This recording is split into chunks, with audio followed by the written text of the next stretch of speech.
Well, good evening, folks, and welcome inside the Pelham Civic Complex, where the Macon Mayhem get set to square off against the Birmingham Bulls. I'm Alex Von Coydle, the voice of your Macon Mayhem, and I could not be more excited now that hockey is officially back underway. Thanks so much for joining us on YouTube tonight, folks. We're so glad to have you with us. It has been a long off-season in Macon, far too long, according to just about anybody you ask.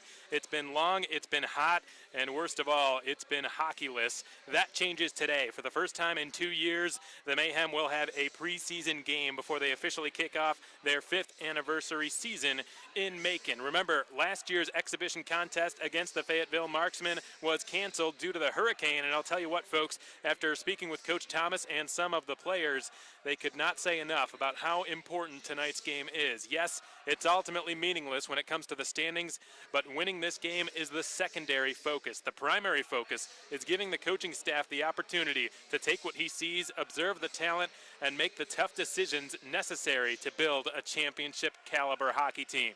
3 days of training camp are in the books, and now the real fun begins. Second-year head coach Leo Thomas and assistant coach Ryan Michael, both very good players in their own right in this league, not so long ago, will finally have the chance to see how some of these players perform in a live game setting. Tonight's opponents, folks, the Birmingham Bulls, come into this game with a bit of a chip on their shoulders. They lost only yesterday here in this building at the hands of the Pensacola Ice Flyers. A few critical returners on this squad. Jacob Barber is back. Josh Harris is back. Austin Doe, Casey Kolsicki, among others, but lots of new additions as well, most of whom suited up last night against Pensacola and will do so again tonight against the Mayhem. The goaltending duties will be split by Ryland Pachovitz and Art Bray. Bray, the latter of the two, will be tonight's starter for the Birmingham Bulls. The remainder of your starting lineups will be read to you shortly. As for the Mayhem, they are in a similar boat. Some huge names now off the roster, namely Jake Trask, John Seamer, Jordan Ruby, and several others, thereby opening the door for some new players to step up and take charge. The lineup was posted a short time ago on Mayhem's social media. We encourage you to check that out. For the Mayhem, the pipes will be manned by both Alex Patinos and Joe Young, while Kevin Etma will be given tonight's game off. This has been the first half of your pregame show, folks. For the second half, please enjoy this pregame interview with the second-year bench boss of the Macon Mayhem, Leo Thomas. That's coming your way shortly on the Mayhem Broadcast Network. We'll be back in a moment, folks. Keep it right here. All right, welcome back, everyone. We're excited to have you for our broadcast and our first game of the 2019-20 season. Alex Von Coydle, the voice of your Mayhem, back and ready to go for the upcoming season. And I've been joined by the Mayhem head coach in his second season now as the head coach, Leo Thomas. Coach, thanks as always. Hey, thanks for having me. It's been a while, man. Glad to be back and talking to you. It has been far too long without any hockey going on, that's for sure. So I want to dip right into it. We've had training camp now for the past few days. You've had a chance to sort of observe and engage the talent before you.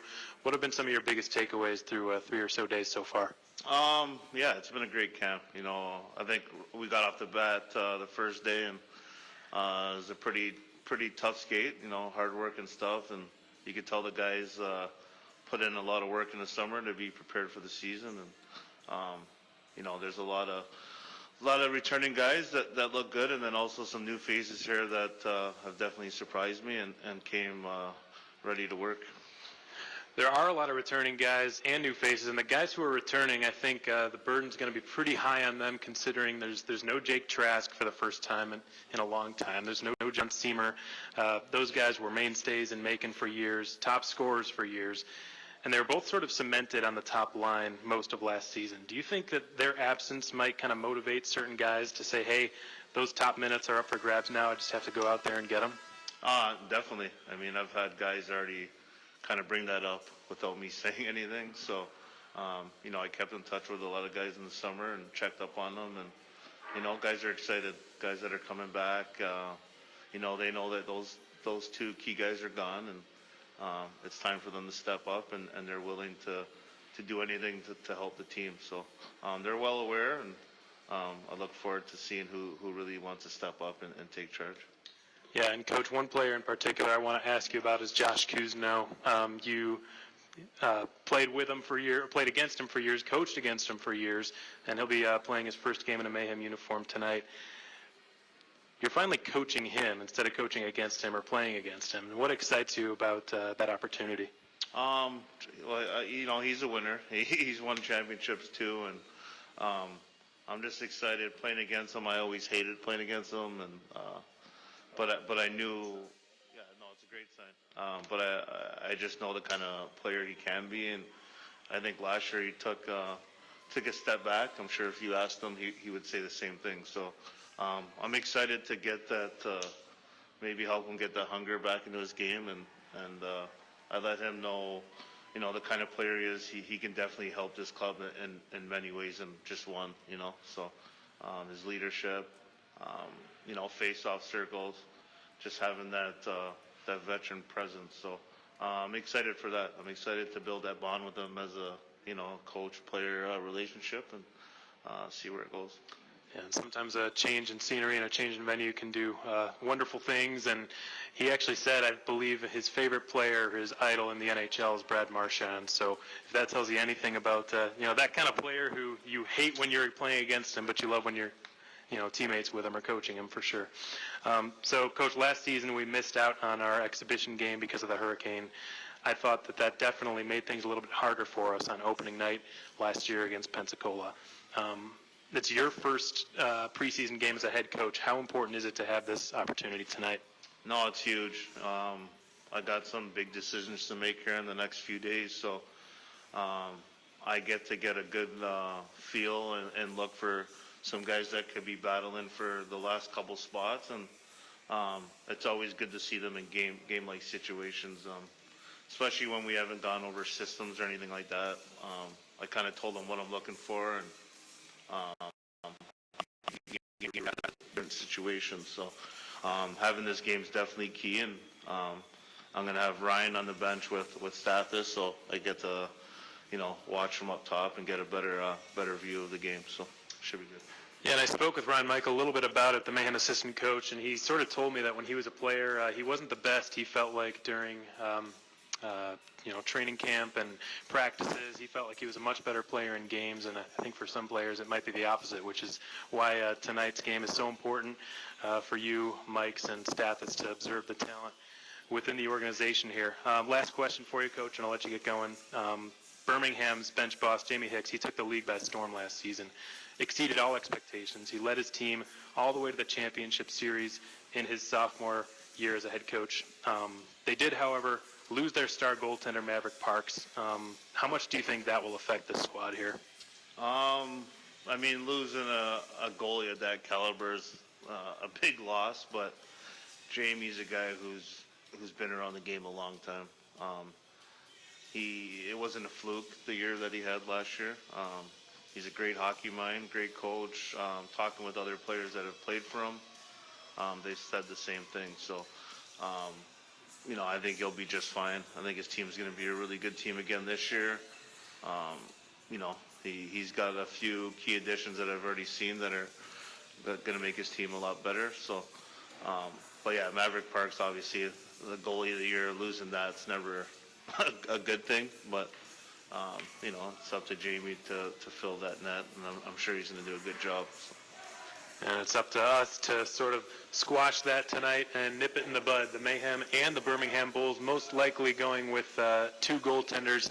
You guys going with Joe Young and with Alex Patino tonight. We'll be doing a timeshare. I imagine Birmingham will do the same thing. It should be an interesting exhibition contest here tonight, the first one the Mayhem have had in the past 2 years. Coach, as always, it's a pleasure speaking with you. Good luck tonight. Appreciate your time. Thank you. That's Leo Thomas, the Mayhem head coach. This has been your pregame show. We'll be back in just a moment with your starting lineups and more right after this. Well, welcome back, everybody. We hope you enjoyed that interview with the Mayhem bench boss in his second season as such, Leo Thomas. Always a privilege to speak with the head coach of the Macon Mayhem. Always gives a great interview. Boy, was that something, that hype video before this exhibition contest here on the Jumbotron really got the folks at the Pelham Civic Complex fired up. It's my first time visiting this building, and I've got to say, I'm a big fan of the energy. It's a smaller rink. The roof's pretty short. I can potentially foresee some issues when it comes to clearing the puck. I know a lot of players favorable to the flick and just to alleviate pressure, just hoisting it up high and out of the zone. at the defensive zone to alleviate pressure. That might be an issue with this short roof, and usually broadcasted in several smaller rinks before. When that happens, the whistle just blows and the puck drop will take place in the zone from which it was cleared. We'll see if that rears its ugly head at all tonight.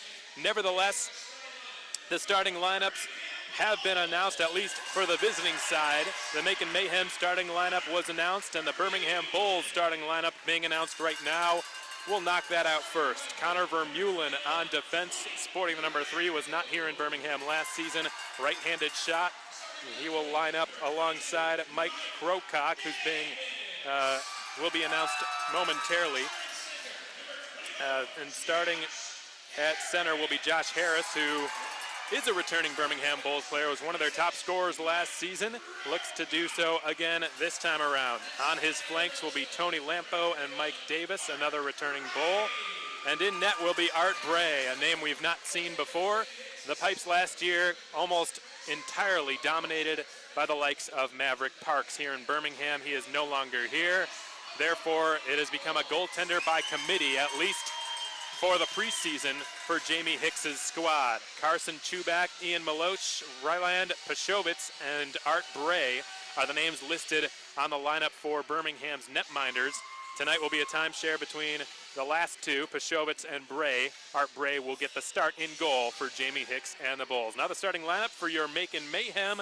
On defense, the ever-reliable Larry Smith will be lining up alongside Seth Gustin, who will be playing his first game in a Mayhem uniform tonight. Gustin, a product of the FHL champion Carolina Thunderbirds. And up front will be 2017 President's Cup champion Stephen Pirog, flanked by Jimmy Soper and Darius Davidson. In net for the Mayhem starting will be Alex Patinos. The country's national anthem will be next.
Well, we are just about ready to go for this warm-up contest as both teams prepare for the onset of the 2019-20 season. For Birmingham, it is their third season here in Central Alabama. For the Mayhem, it is their fifth anniversary season. In case you missed the starting lineups, folks, we'll recite them for you real quick.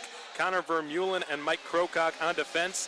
For Birmingham, Mike Davis on the flank of Josh Harris and Tony Lampo on the right wing side. Art Bray in goal. For the Mayhem, their goaltender countering Art Bray will be Alex Patinos. And on defense, Larry Smith and Seth Gustin. Up front, Stephen Pirog, Jimmy Soper, and Darius Davidson.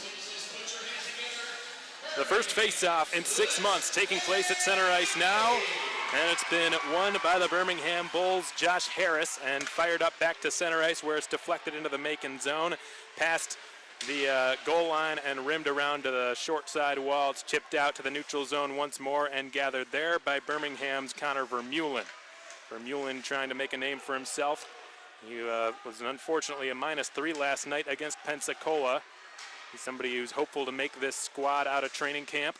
Bringing it down the right wing side is Darius Davidson, American International College product, who joined the Mayhem's training camp late. He's one of the last players to join, but he has certainly impressed in the short time that he's been here. Alex Patinos will leave it behind his own net for Jarrett Cup. He will fling it out to the neutral zone. It was missed by Stepan Timofeyev, and as a result, an icing call is made. That icing call has been brought to you by Tropical Smoothie Cafe. Jarrett Cup broke a franchise record last season for the Mayhem, becoming the first defenseman in franchise history to ever dress for 55 games. He only missed one, and if my memory serves me right, it was not because of an injury. He's proven over the course of the past season to be an extremely durable defenseman. We'll knock on wood. Jarrett Cup sporting the number 73 this season. I've yet to ask him about that number choice. Rene Hunter will drop it behind his own net. Cup's got it there and will wheel out in front of his net. He will fling it to the right side for Stepan Timofeyev, who will walk in across the blue line and chip it into the zone. Delayed penalty is upcoming. It will be against Macon. I believe Timofeyev got his stick up high on Birmingham's defender on that play. High sticking may be the call here against Macon. It looks like that will be the case. Timofeyev now skating to the Macon penalty box. This Mayhem penalty kill will be brought to you by J&J's Heating and Air Conditioning. And Birmingham will get an early look on the power play. Last season, the Bulls were 5th in the SPHL with a 19% conversion rate. Stepping into the face-off circle for Jamie Hicks and the Bulls will be J.M. Piotrowski, and he's countered by Caleb Cameron, who last season proved to be an extremely reliable penalty killer. His first season in Macon was more of a secondary scorer. Last season thrived as a defensive specialist. Piotrowski's booted from the face-off circle. Cameron manages to beat out his replacement, Austin Doe, but the puck is, however, kept in at the blue line and swung D-to-D. Now given to the left circle. Side of the net pass is made by Josh LaFrance, who gets it right back along the left half wall. He will do a give and go there with J.M. Piotrowski. LaFrance will tip it back to the left point, where it's corralled now by Mike Krokock. He will dip it past LaFrance once again, and in the corner it's battled for, chiseled back up the wall, held in the zone again by Krokock, who will feed it down to LaFrance again. In the circle, the shot is blocked by the stick of Cameron, and the puck flies out of play. 1 minute and 34 seconds have gone by here in this exhibition contest, and 1.5 minutes remains on the Mayhem penalty kill. Stepan Timofeyev, guilty of high sticking just seconds into this contest, will have 90 more seconds to sit in the box. The Mayhem switched up penalty killers, but the Bulls have kept the same 5 power play specialists out there. Krokock deals it to his right. A shot from the right circle is blocked, and again it flies out of play. J.M. Piotrowski, the man taking the shot from above the right circle there just moments ago. Check that, it was Artem Kurbatov, sporting the number 4. Piotrowski will take the face-off to the left of Alex Patinos. Countered by McIntosh of Macon, who won the draw, Evan McIntosh. It's been cleared all the way down and halted behind the Birmingham goal by Art Bray. The Bulls begin the breakout out of their own zone. It's given up the left half wall and carried in across the Macon blue line by J.M. Piotrowski, who drives and centers. Nearly fed to a wide open player backdoor in Austin Doe, but good coverage was made by Evan McIntosh. However, the Mayhem will be going back to the penalty kill. The referee's arm is in the air, and the Mayhem have not gotten their sticks on the puck since that's been the case, and finally the whistle blows. There will be a 47-second long 5-on-3, and the Bulls with an opportunity here to put themselves in front. Hooking was the call. We're not sure who the culprit was. Nobody has skated to the Macon box to my knowledge. And finally, Evan McIntosh will do just that. Evan McIntosh, a native of San Jose, California. Somebody who's played all over the world. I was very excited about the opportunity to come play in Macon. Good friends with Jeff Sanders, former Mayhem defenseman. The two of them know each other extremely well. Faceoff will be to the left of Alex Patinos. We'll hear from Patinos in the second intermission of tonight's game, folks. Be sure to stay tuned for that. Puck's been cleared. A big defensive zone face-off win by Jimmy Soper. He's joined on the ice by both Rene Hunter and Jarrett Cup. The Bulls making the breakout now.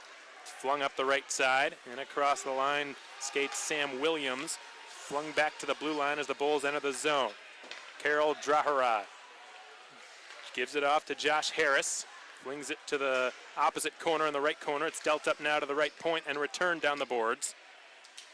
Pass into the deep slot. Karel Draharad gives it off to Harris above the right circle. His blast and a stick save by Patinos, who scrambles back and makes a second save from a sharp angle. But the Mayhem are not out of danger yet. Stepan Timofeyev's let out of the penalty box, but the Bulls still have a power play. Harris to the side of the net. Good pass. Here's a centering attempt, and the shot never came to fruition. It was blocked. Valamont couldn't get it through. 4 skaters now on the ice for Macon. Flung up to the deep slot again. Draharad's got it. He's got Harris on his right and feeds in the pass. Defended every step of the way by Stepan Timofeyev, who watches him closely. And Draharad again at the blue line. Will feed it now to his left, and it's corralled by Davis, whose shot is redirected off the pads of Patinos. Stays in the zone. Neither side has really changed personnel since this started, and finally the puck squeaks over the blue line, giving the Mayhem an opportunity to make a much-needed, at least partial line change. They were only able to get one man off, but fortunately for them, an offside whistle is blown. 33 seconds remain on this Birmingham power play. The Mayhem so far have done a pretty good job of killing this off. An early 5-on-3 man advantage given to the Birmingham Bulls. First penalty was called against Stepan Timofeyev for high sticking, and then another one shortly thereafter called against Evan McIntosh for a hook. The Bulls with probably time enough to get one last setup on this power play as it's skated down the left side by Mike Krokock. He will have to wheel back as Caleb Cameron took away most of his options there with his stick. Loose puck backhanded up through the neutral zone. It's recovered and dumped down by Nick Minerva wide of the net. Kareem's right back in front of it, and Art Bray will give it to Krokock behind the Birmingham goal. Krokock's got J.M. Pietrowski breaking down the right side. His pass is outside of his reach, and it's slapped back into the zone by Oleg Kaleman. The Mayhem have returned to full strength, 2 for 2 on the PK. That's a pretty darn good start here in the preseason. But here come the Bulls. It's J.M. Pietrowski chipping it past Mike Cimello, who recovers it defensively thanks to the help of Larry Smith. It's flung rink wide. Karam's off the half wall in the Macon zone and brought in below the Macon goal line. Centered dangerously out in front, but Marcus Ortiz is there to interrupt that attempt. Ortiz battling for it now in front of the Macon bench, and it's whacked into the Birmingham zone where it's played by Lane Valamont. Connor Vermeulen's got it and returned it to his defensive partner.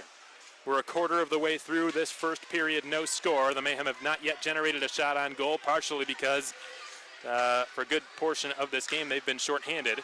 And the Bulls, looks like they had just iced the puck, but it's been waved off by the linesmen. And Fatinos couldn't quite rim it around all the way like he wanted to. In the meantime, it's recovered in the far corner by Graham Yao and sent in behind the Macon net. Reversed back inside of the trapezoid and around the boards on the far side. Graham Yao fighting for it alongside Larry Smith. Yao ends up with it and will rattle it back to the right point. It's flung D-to-D, and the one-timer was whiffed on. It goes wide of the net on the shot by Draharad, who is tapping his stick calling for it, but instead it's reversed. Draharad gets it in the slot, couldn't get a shot off there. The pass was at his skates. Now it's fed into the left corner. Graham Yao sliding it up to the left point. Wrist shot attempt blocked by Marcus Ortiz. Down he goes. No penalties being called. Probably could have been one on both teams there. Instead, the referee keeps his arm down and play continues. Now in the right corner is Josh Pietrantonio. Not sure I'm pronouncing that right. Unfortunately, there's no Eli Gold here tonight. The voice of the Alabama Crimson Tide football team also calls Birmingham Bulls games. He's a little bit preoccupied at the moment, obviously. And racing down the right wing side now will be Mike Davis, who's met just in time by Renee Hunter. Hunter will try to seal the boards on the right side. Penalties upcoming against Davis and the Bulls. Here's a wrist shot by Darius Davidson, and a save is made in goal by Art Bray. I believe that's Macon's first shot on goal in this game. And Darius Davidson, who we mentioned as being sort of a late addition to Macon's camp, is somebody the Mayhem coaching staff are very excited about. Sporting the number 27 tonight for the Mayhem.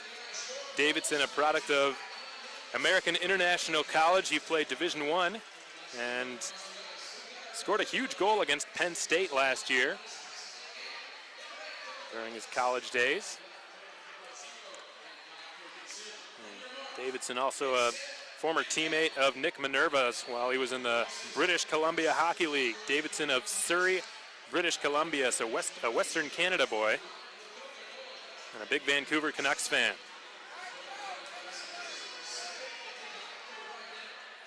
Somebody who's eager and been eager the past few days to show what he's made of and show Leo Thomas and Ryan Michael what he can do. So for the first time tonight, the Mayhem will be going to a power play. Last season converted on 15.67% of their opportunities. Good for 8th best in the SPHL. I'm going to keep it right here throughout this commercial break here.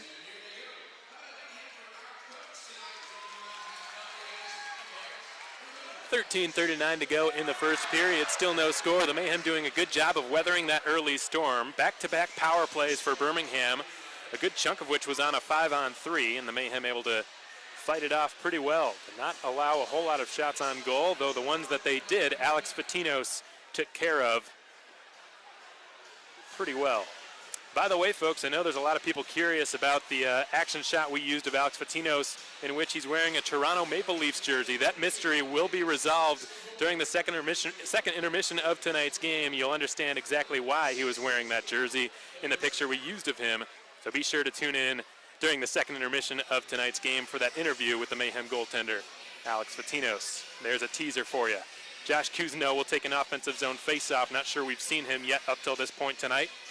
Leo Thomas expressed how excited he was to finally be coaching Josh Kuzno as opposed to coaching against him or playing against him, worse yet, for the bulk of his SPHL career.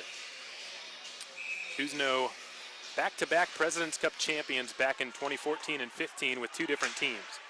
The puck's been blasted past the stick of Jarrett Cup and all the way down. Patinos has it now inside of his own trapezoid. He will deal it to his right to Rene Hunter, who was under duress by Birmingham's Connor Piper. And now Rene Hunter will get a chance from the left corner to wheel it back in behind his own net. Jarrett Cup's got it there. Cup with a glaring opportunity to this season to become really Macon's #1 puck-moving defenseman. He's in his second full professional campaign after logging 55 games, leading all defensemen in franchise history last season in that department. Rene Hunter on the breakout, dishes it to Stepan Timofeyev. Good diagonal, rink-wide pass, slap shot by Cameron is on target, then stopped by the glove hand of Art Bray.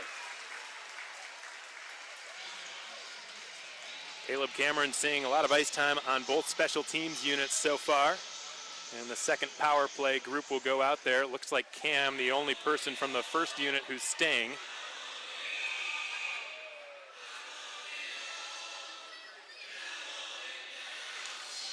The puck drops. Cam able to win the draw, one-handed by Minerva, but ultimately it's been cleared past him and all the way down. Alex Patinos will halt it behind his net. A minute remains on this Mayhem power play, brought to you by Wild Wings Cafe.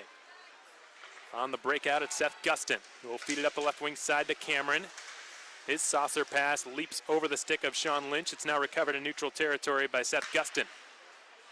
The ex-Carolina Thunderbird will receive it now from Nick Minerva in his own zone. He flings it out to the red line at center ice, and it's Marcus Ortiz who will deal it up to Minerva on the right wing side. Minerva steps in across the Birmingham line, and he takes it into the right corner where he's met by a pair of Birmingham Bulls. It's collected now in the far corner by Krokock, failed to clear it, centering pass, redirected just wide by Marcus Ortiz. Good feed there by Gustin.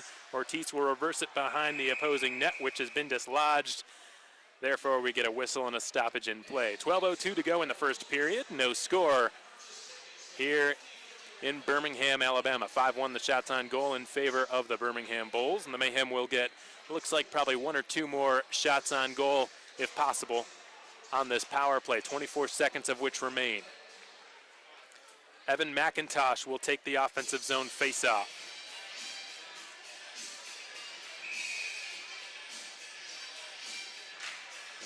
The puck drops. McIntosh able to get the better of Connor Piper on that draw. Rene Hunter gives it to McIntosh on the left half wall. Traverse for Chad Herron now. Herron will drop it. McIntosh goes to the front of the net and wheeling into the slot with it, Mike Cimello, who carries it near the bottom of the right circle, tries to slip one out in front, gets it right back. It caroms off an opposing skate. Cimello will fling it up to the blue line for Jarrett Cup, who slides it right circle. McIntosh backdoor, nice pass, but it hopped off the skates of Hunter, and here come the Bulls on a 2-on-1. Down the right wing side, it's brought by Davis. He shoots, pad save by Patinos, looking for the rebound. It looks like he's got it, and the whistle blows. A well-placed shot by Mike Davis, who was fresh out of the penalty box on that play. He received the breakout pass. He had a man crashing the net. I believe it was Sam Williams on his left. And Davis, on that 2-on-1 rush, elected to shoot the puck, which, if you're on a 2-on-1 and you decide to shoot, the best place to shoot is low, because if you shoot high and you miss, there's no chance for a rebound. If you shoot low, on the other hand, there's a good chance it goes off the goaltender's pads, and there's a big, juicy rebound right on the doorstep. However, you've got to credit Alex Patino. He did an excellent job of controlling that rebound masterfully. And it's rattled in behind Fatinos' goal by Alex Johnson, a Birmingham returner. Cycled into the left corner where it's fought for by Boris Kochkin and a pair of Mayhem defenders. Fed now to the left point for Artem Kurbatov. Can't get the shot all the way through. Collected far corner, Austin Doe cycles it in front. They score! It's whacked at the net through the 5-hole of Alex Fatinos. Birmingham gets on the board first. About halfway through the first period, it's 1-0 Bulls.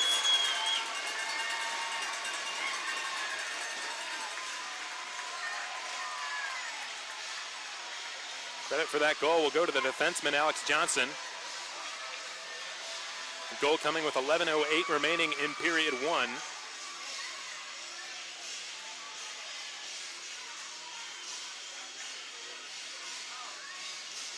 And the Bulls lead at 1-0.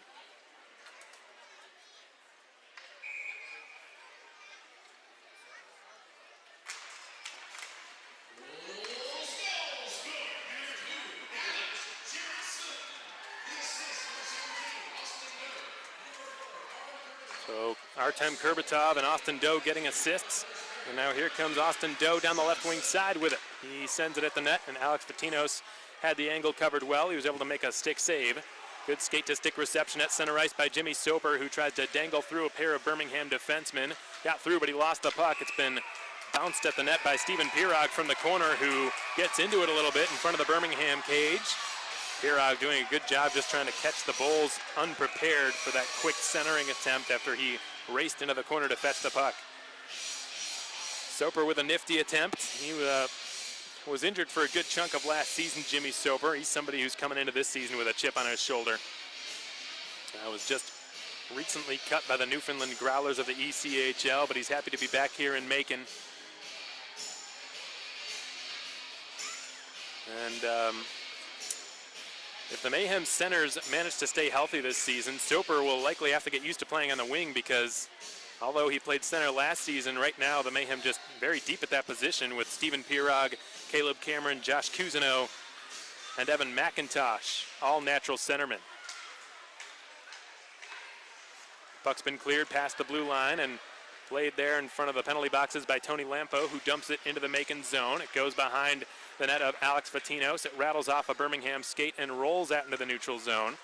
Flung up to the stick of Tony Lampo now and recovered in front of the Birmingham bench by the Bulls' number 26, Mike Krokock. Fired on net and stopped by Alex Fatinos. Fatinos, having played the past 3 seasons at university, and is making his, I wouldn't call it his professional debut tonight per se, because it's not a, technically it's not an official game, it's an exhibition. But if all goes according to plan and he manages to make this team, then he will make his debut for the Mayhem sometime very soon. Turnover at the blue line. Wrist shot from the left circle by Connor Piper, misses high. And it's one-handed out to the Macon blue line, speared along by Keplinger. Stepan Timofeyev is met by the stick of Karol Draharad, and the Mayhem on a delayed offside. Now they're good to go as they have tagged up. Josh Cousineau begins the forecheck, but he's bumped into by Sam Williams of Birmingham.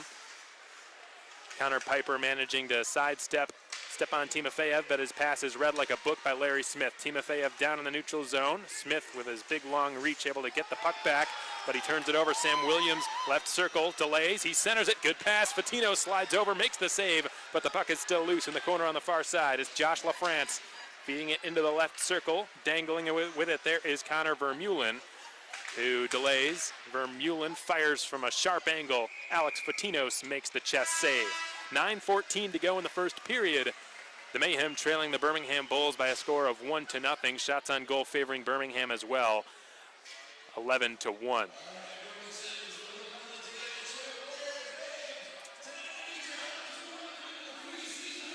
Don't forget, folks, tickets to next week's home opening night now on sale. For more information, you can call the Mayhem office, 478-803-1592, or you can just visit our website, makeandmayhem.com. Single game tickets are available for purchase now. Feel free to just visit our website. Go under the tickets tab, single game tickets. Every single one, all 28 home games for the entire 2019-20 season are available for individual digital purchase. Next weekend, we look forward to the $4 beer night on Friday. If you haven't heard, we're very much excited about that, of course. I'm sure our fans are as well. And then on Saturday, we've got Zombieland night, which will be exactly one day after the movie premieres.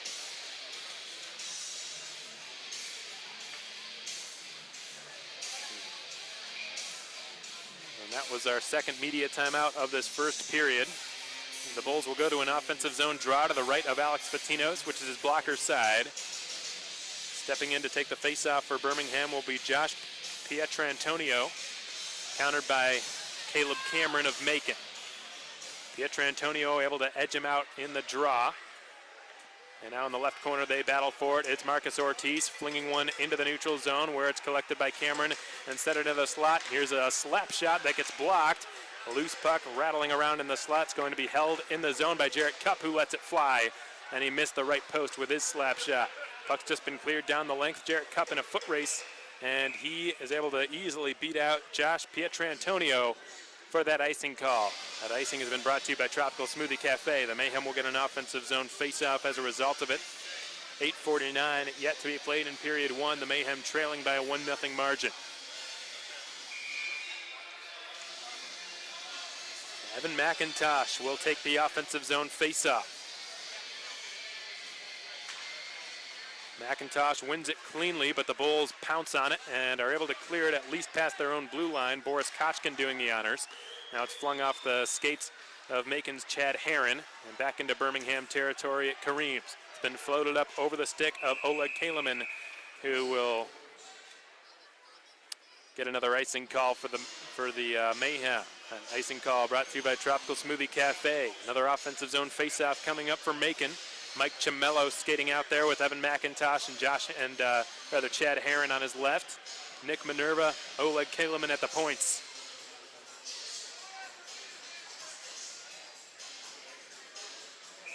Face-off will be to the left of Art Bray. Draw is won, however, by Birmingham's J.M. Pietrowski.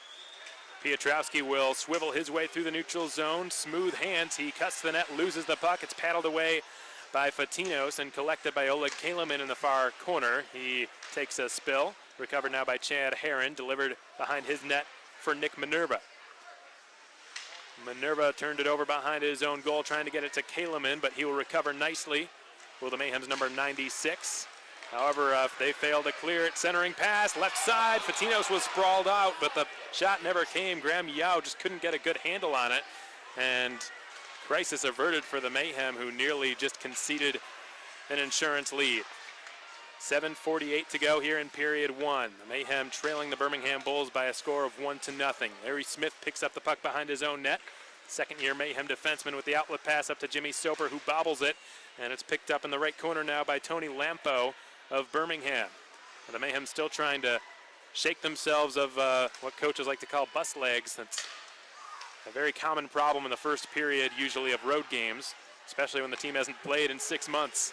Down the right wing side, it's brought. Tony Lampo centers it. Wrist shot blocked by Smith. It ends up in the corner on the near side of the ice. The Mayhem try to commence a counterattack, but most of their forwards are tired, as several of them will go to the bench for a change. Here's a one-timer that rings off the post. Close call for Macon. Letting that shot go was Stephen Pirog, who nearly leveled the score. 7 minutes to go in the period. 1-0 Birmingham. Pirog manages to get it to Darius Davidson, who couldn't get it past Alex Johnson. Jarrett Cupp's outlet pass over the stick of Timofeyev. Icing is the call against Macon. That icing's been brought to you by Tropical Smoothie Cafe. 6:46 to go in the first. 1-0 Bulls. That goal coming off the stick of Alex Johnson, a returning defenseman.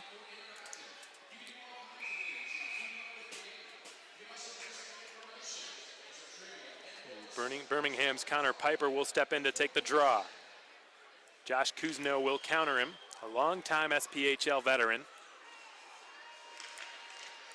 Kuzno able to get the better of Piper on that face-off. Jarrett Cupp with it behind his net fighting for it. Able to trickle it up to the goal line, but couldn't get it as far as he wanted to. Goes back behind the net. Sam Williams has it. Another Birmingham veteran. Watched closely by Renee Hunter. And twisting and turning with it, Connor Piper in the far corner. Defended by Cupp. Fed up to the blue line, Alex Johnson. Misses wide intentionally, hoping for a friendly carom. Didn't really get one, and the puck bounces back out to the red line in the neutral zone. The Bulls on a delayed offside will have to regroup at center ice, and will commence a line change. Josh Kuzno attempted a one-touch pass to spring Stepan Timofeyev. Didn't quite work out, but the Mayhem retained control. Renee Hunter up to Timofeyev, who couldn't slip it past the Bull standing right in front of him. And we get a whistle and a stoppage in play here. I believe there was an offside called against the Bulls with 5:57 to play in the first period. 1-0 Birmingham is your score. Stepan Timofeyev, somebody who's eager to show what he can do. He's the reigning FHL's Rookie of the Year. An exciting prospect coming into the Mayhem training camp, sporting number 12 for Macon. Doesn't have much in terms of size, which has forced him to work that much harder, which from what I've heard he has done just that at every stage of his career. Exceptionally hard worker, Stepan Timofeyev. The puck is now corralled by Mike Krokock, who's logged probably the most minutes out of any Bulls defenseman so far tonight for Jamie Hicks's squad. Now it's been dumped into the Macon zone by Birmingham's Austin Doe. Rattled around by Oleg Kaliman. Held in the zone nicely there by Josh Pietrantonio. Nick Minerva with a chance to clear. He will slide one up to Caleb Cameron, who tries to sidestep away from Austin Doe, pressuring him ferociously. The two of them fighting for it in the corner on the near side in the Macon zone. Marcus Ortiz is under some pressure. He recovers it, carries behind his own net, begins to wheel out in front of it. Ortiz slicing through the neutral zone from the red line, shoots it on net, and a blocker save is made by Art Bray. We get a whistle and a stoppage, just shy of our third and final media timeout of period one. Presumably the next whistle we will have our final media timeout of the first period. Evan McIntosh will take an offensive zone face-off to the right of Art Bray. Bray has been perfect so far tonight, though he has not had to face a lot of shots. Still only 2 registered shots on goal for Macon, though I believe there were a few that did not get counted. The face-off will be now to his left, and Evan McIntosh is able to win it, but the shot from Gustin is blocked, and it could be a 3-on-2 developing the other way from the Bulls. It's Draharad sending it across. The one-timer misses high from Mike Davis, and it's been corralled now on the right side of the ice by Mike Chimello, the Mayhem veteran. He's able to work it in across the Birmingham blue line. It's recovered by the Bulls' Lane Valamont. Valamont's got it in his own zone. He will outlet it up the left wing side. 2-on-1 again for the Bulls. Davis centering. Good stick by Larry Smith. He broke it up. And now it's Seth Gustin trying to clear. He gets it as far as he needed to get it to Chad Herron, who will start in on the rush and flutter one into the deep slot. Mike Chimello whacks it into the corner to keep it away from Birmingham. Now it's Renee Hunter at the right point. His shot redirects wide off the stick of Mike Chimello. Cup put it on net. Deflects just wide. Chad Herron was screening Art Bray. Unfortunately, the shot just missed, and the Bulls have finally gotten some lumber on the puck, and Mike Davis will flop one down the ice, not far enough for icing, so Cupp will have to make a play with 4 minutes remaining in the first period. Jarrett Cupp, the smooth skating defenseman out of Rosso, Ontario, will feed it up to Darius Davidson. He's on his horse as he carries it in across the Birmingham blue line. Offside is the call, and we get a whistle stopping play. 3:51 to go in the first period here. 1-0 Birmingham is your score. Shots showing 12-2 in favor of the Birmingham Bulls. In net to start tonight's game, Alex Patinos, 11 of 12 thus far, countered by Art Bray, who is 2 for 2.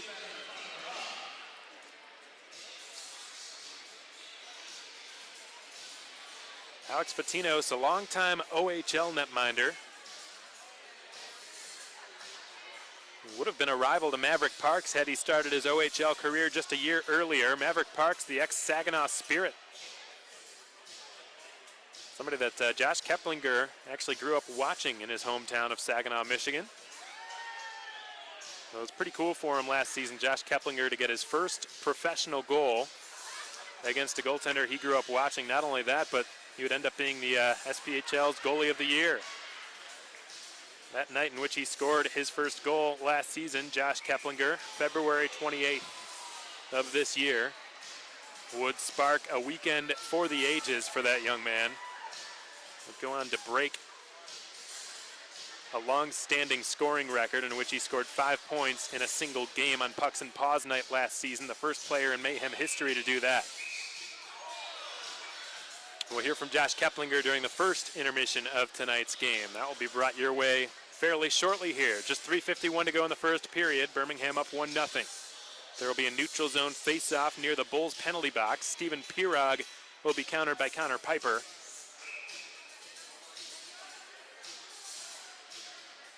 The puck drops. Piper wins the draw. It's given D-to-D from Alex Johnson to Connor Vermeulen. Intercepted at center ice by Pirog, who mishandled it, and Birmingham on the counter-attack. Couldn't really do much there. Pirog trying to glove it down. He does just that. Nice play. He floats one over the stick of Darius Davidson, who goes into the corner to fight for it. Davidson working 1 against 1. Gets some help now from Pirog, who centers it. Good pass. Soper shoots. Just missed the net. And Pirog will try to tuck it in. It slides into the slot, and they fight for it. Several players vying for possession. The referee still somehow has sight of this, as the whistle will not blow. And a shot is taken. A fight breaks out right in front of the goal. Art Bray just watching. Tough to see who that is right now, but it was just a mad scramble for possession over that puck, and the whistle would not blow. Stephen Pirog getting into it, it looks like, with Sam Williams of Birmingham. Boy, I'm not sure I've ever seen a play quite like that one, folks. There was a loose puck, and there must have been 5 or 6 players just hacking and whacking at it. And one of the Birmingham defenders was sort of hovering over it. He was down on his knees, and the puck was somewhere under him. And everyone was just whacking away, trying to get possession of the puck. And I'm guessing what happened is Stephen Pirog, in the eyes of Sam Williams, maybe did a little bit too much to try to pry the puck out from under. It looked like Connor Piper, who was down on it. And Sam Williams took exception to it, didn't like it.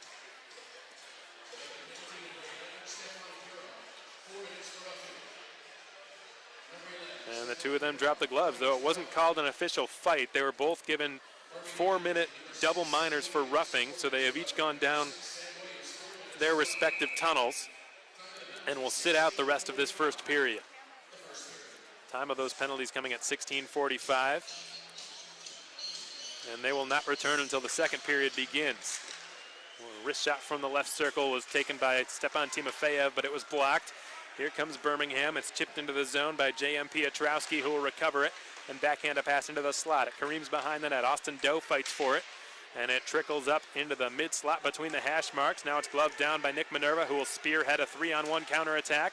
Looked like that was offside. Nothing called. A wrist shot from the left point is blockered away by Art Bray. Timofeyev centers. Point-blank shot by Keplinger is denied. Timofeyev throws it through the slot, out the other side. Slap shot by Kaliman is off target. And a battle ensues in behind the net. Timofeyev with his head up, trickles it in front. Pad save is made by Art Bray. The Bulls still not out of the woods. Keplinger corrals it, calling for it. Kaliman, he will shoot, stopped by Art Bray. Puck slides back out to the point. Nick Minerva's shot is blocked. Opportunity here, a foot race is on. Caleb Cameron hustles back. Excellent back check by Caleb Cameron, who just saved a clear-cut breakaway and a headache for Alex Patinos to deal with, as Boris Kochkin would have been in alone otherwise. And now Marcus Ortiz will gun it down. And behind the Birmingham net, he sends it around the boards. Caleb Cameron finishes his check. And now it's dumped into the Macon zone. Patinos couldn't get his stick on it to slow it down. And Marcus Ortiz will fling one ahead to Evan McIntosh, who had a miscommunication there with Sean Lynch. Larry Smith reorganizing now in his own zone as he's pursued by Josh Harris. Smith will leave it for Seth Gustin, who will rattle it up the wall, and Mike Cimello will chip it out. 100 seconds remain in the opening period. 12-6 the shots, 4 unanswered shots on goal for Macon, but they have not solved Art Bray yet tonight. Good stick work there in the neutral zone by Mike Cimello to win back possession. He fed it up to Chad Herron, who redirects it into the Birmingham zone. Perhaps he didn't get his stick on it because icing is called against Macon. That icing call has been brought to you by Tropical Smoothie Cafe. A minute 22 showing on the scoreboard here, the amount of time remaining in this first period. The Bulls doubling the Mayhem in shots on goal, 12-2, leading them 1-0. There are 3 power plays, almost rapid fire towards the beginning of the period, and there haven't been any power plays since, though there have been a couple of offsetting minors. double minors. And now it's played along the near half wall and flung over by Graham Yao. Here's a long wrist shot that redirects high over Fatinos' net. Collected in the far corner by Connor Piper, who will slide it nicely to Lane Valamont, who tees up a slap shot, which flies out of play, courtesy of Mike Cimello, who got his stick in the way of that shot. 55.6 to go. Good defensive awareness by Mike Cimello, who's had a strong first period thus far. Looks to be in pretty good shape.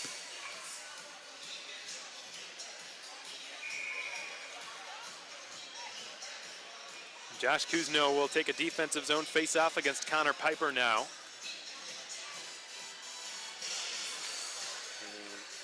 Piper wins the draw, but it's scooped up by Darius Davidson, who feeds it ahead for Jimmy Stoper, who will try to take it wide and then center it for Davidson, who was wrapped up. Shot from a tough angle taken by Hunter, flies out of play.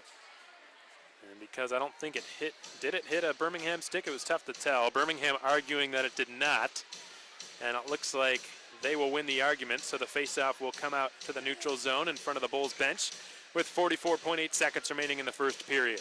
12-6 remain, your shots on goal in favor of Birmingham. Josh Kuzno will take the neutral zone draw with Darius Davidson on his right and Jimmy Soper on his left. Kuzno assuming the number one center role with Stephen Pirog serving a 4-minute double minor now in the Macon dressing room. It's been dumped into the Birmingham zone and in behind their net. Kuzno commences the forecheck, wins the puck in the corner on the far side, trying to eke it back to the blue line where Jarrett Cupp mans the left point. Puck's been held alive at the blue line by Rene Hunter, whose shot sails over the crossbar. And it ricochets off a stanchion, stays in play. Kuzno manages to get it to Soper, who's stick lifted. Puck bouncing like a hot potato, kept in the zone. Left point, Jarrett Cupp sends one at the net, easily stopped by the goaltender Art Bray. 14.8 seconds remain in the first period.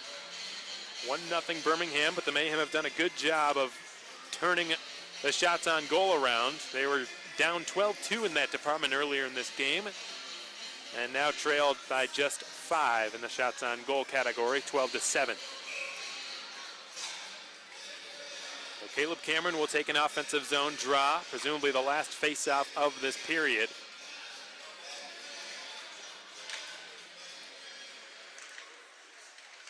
Stepan Timofeyev trying to work it back to the left point. Nick Minerva is there. Good stick to whack it aside. Cameron sends it. Timofeyev drives to the net. Shoots! What a save made by Art Bray. That was an excellent opportunity for the Mayhem to tie this game at the end of the first period. Cameron with an excellent pass to Stepan Timofeyev on his off wing, driving to the front of the net. And Josh Keplinger trying to encourage the young forward, trying to crack this Mayhem roster at the onset of the season. Sean Lynch gives him a fist bump of encouragement as well. Timofeyev was just robbed to end that period by Art Bray, who made an excellent pad save. Art Bray's had a perfect start to this game. And he's somebody who's really trying to impress the Birmingham coaching staff with 4 goaltenders competing for 2 spots on this Bulls roster. Art Bray being one of them, perfect through period 1, stopping all 8 Mayhem shots he faced. As far as Macon's goaltender Alex Fatinos, he also looked sharp. He made 11 of a possible 12 saves. The one goal that went in, it went through his 5-hole. It was just a quick shot from the mid-slot by Alex Johnson, the defenseman who had stepped up in on the rotation there and managed to just trickle it through the pads of Alex Fatinos. But other than that, he was perfect through the opening 20 minutes of play. So again, 1-0 is your score. In case you missed that first period of play, folks, we'll summarize it as best we can for you. It started sort of with a penalty parade at the very beginning. The Mayhem were guilty of back-to-back infractions.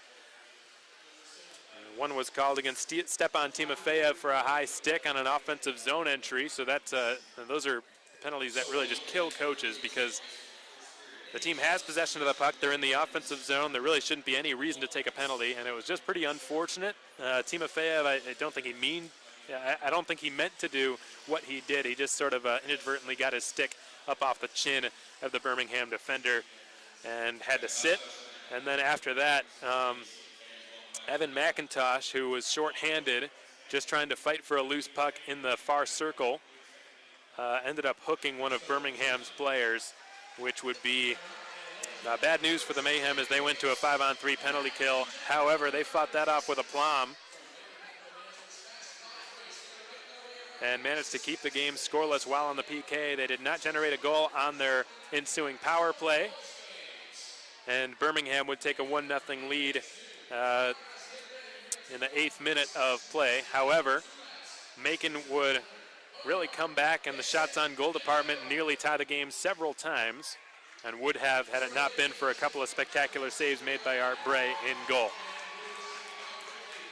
1-0 is your score in favor of the Birmingham Bulls through 20 minutes of play. In case you missed the pregame interview with Mayhem head coach Leo Thomas, folks, we will play that for you shortly. But first, as promised, we're going to get the interview with Mayhem forward Josh Keplinger. That's coming your way next, followed by the interview with Coach Thomas from the beginning of this game. Stay tuned, folks. You're listening to Making Mayhem Hockey on the Mayhem Broadcast Network. All right, folks, welcome back, and thanks again for joining us tonight on the Mayhem Broadcast Network on YouTube. Alex Von Koetel, happy to have you with us. And I had the privilege of being joined by returning Mayhem forward Josh Keplinger. Now, Josh, first off, it's great having you back. How does it feel for you to be back in Macon? It's awesome. It's an honor for me to be back here, and I'm really excited to get the season going. What have been some of your first impressions and first thoughts on training camp over the past few days here? They've been good. I think training camp's a time where you try to develop chemistry with everybody and kind of build your culture and get everybody going in the same direction. And I feel like we have a really good group this year, and all the guys are buying in, and I think we're ready for the season to start. That's right, and you weren't here at the start of last season, but we unfortunately couldn't do a preseason game, which, I don't know, in my opinion, is a huge omission from the schedule when you're trying to build that chemistry, like you said, and get everybody on the same page here. So this is a very important night, and we look forward to it. Now, Josh, we're playing Birmingham. You scored your first pro goal against this team back in February, and you did it against Maverick Parks, who's a goaltender that you grew up watching in Saginaw. He's now retired. How do you think that impacts this Bulls squad? I can't say it does very much because that was last year, and I think it was in February, so there wasn't a whole lot on the line at the time. But no, it was good. It was good to get the first one out of the way for sure. And coming against a good team like Birmingham, I think they were in the championship final last year and lost to Huntsville, so they're always a good team. And so we're excited to play them in the preseason and kind of gauge where we're at with a good team like them. So. Yeah, definitely. And they've got a lot of competition for the goaltender position now without Maverick here. They've got 4 netminders on their roster who are vying for 2 spots. And if I'm not mistaken, we'll see the 2 who did not go last night against Pensacola will go tonight. Josh, you proved last season that you can be an elite goal scorer. Unfortunately, you had to head back home before the playoffs started to finish up school, but you've now graduated, you finished your degree, and you got a taste of pro hockey. What were some of the most important things you learned while you were here that you think will help you prepare for a full season? Yeah, I think the main thing is how you approach the game at this level, and the schedule. There's a lot more games in the pro game versus coming from college where you're only playing, for 4 months out of the year and 25 game schedule. So I think keeping your body healthy and knowing how to prepare for games and practices and staying on top of that is huge. So.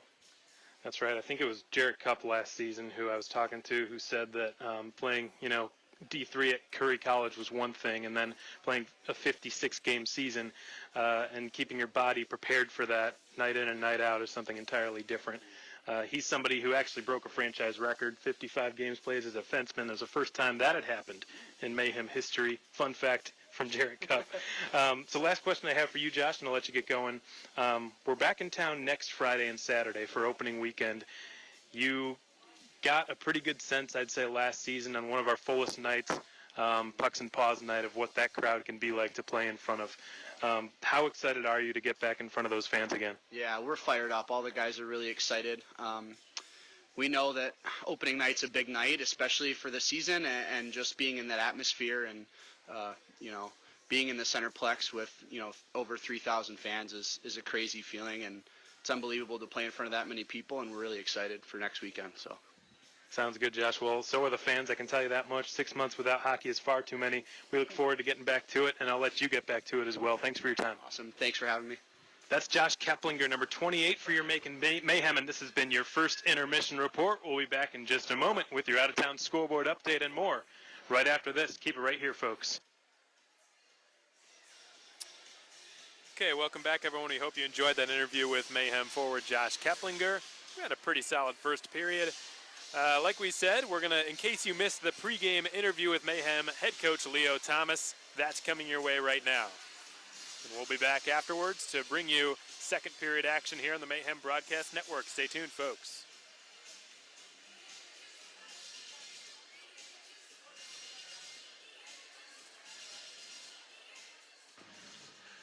All right, welcome back, everyone. We're excited to have you for our first broadcast and our first game of the 2019-20 season. Alex Von Coydel, the voice of your Mayhem, back and ready to go for the upcoming season. And I've been joined by the Mayhem head coach in his second season now as the head coach, Leo Thomas. Coach, thanks as always. Hey, thanks for having me. It's been a while, man. Glad to be back and talking to you. It has been far too long without any hockey going on, that's for sure. So I want to dip right into it. We've had training camp now for the past few days. You've had a chance to sort of observe and engage the talent before you. What have been some of your biggest takeaways through 3 or so days so far? Yeah, it's been a great camp. You know, I think we got off the bat the first day, and it was a pretty tough skate. You know, hard work and stuff, and you could tell the guys put in a lot of work in the summer to be prepared for the season. And you know, there's a lot of returning guys that look good, and then also some new faces here that have definitely surprised me and came ready to work. There are a lot of returning guys and new faces, and the guys who are returning, I think the burden's going to be pretty high on them, considering there's no Jake Trask for the first time in a long time. There's no John Seamer. Those guys were mainstays in Macon for years, top scorers for years, and they were both sort of cemented on the top line most of last season. Do you think that their absence might kind of motivate certain guys to say, hey, those top minutes are up for grabs now, I just have to go out there and get them? Definitely. I mean, I've had guys already kind of bring that up without me saying anything. So, you know, I kept in touch with a lot of guys in the summer and checked up on them. And, you know, guys are excited. Guys that are coming back, you know, they know that those two key guys are gone, and it's time for them to step up, and they're willing to do anything to help the team. So they're well aware, and I look forward to seeing who really wants to step up and take charge. Yeah, and Coach, one player in particular I want to ask you about is Josh Kuzno. You played with him for years, played against him for years, coached against him for years, and he'll be playing his first game in a Mayhem uniform tonight. You're finally coaching him instead of coaching against him or playing against him. What excites you about that opportunity? Well, you know, he's a winner. He's won championships too, and I'm just excited playing against him. I always hated playing against him, and decisions to make here in the next few days. So I get a good feel and look for some guys that could be battling for the last couple spots, and it's always good to see them in game-like situations, especially when we haven't gone over systems or anything like that.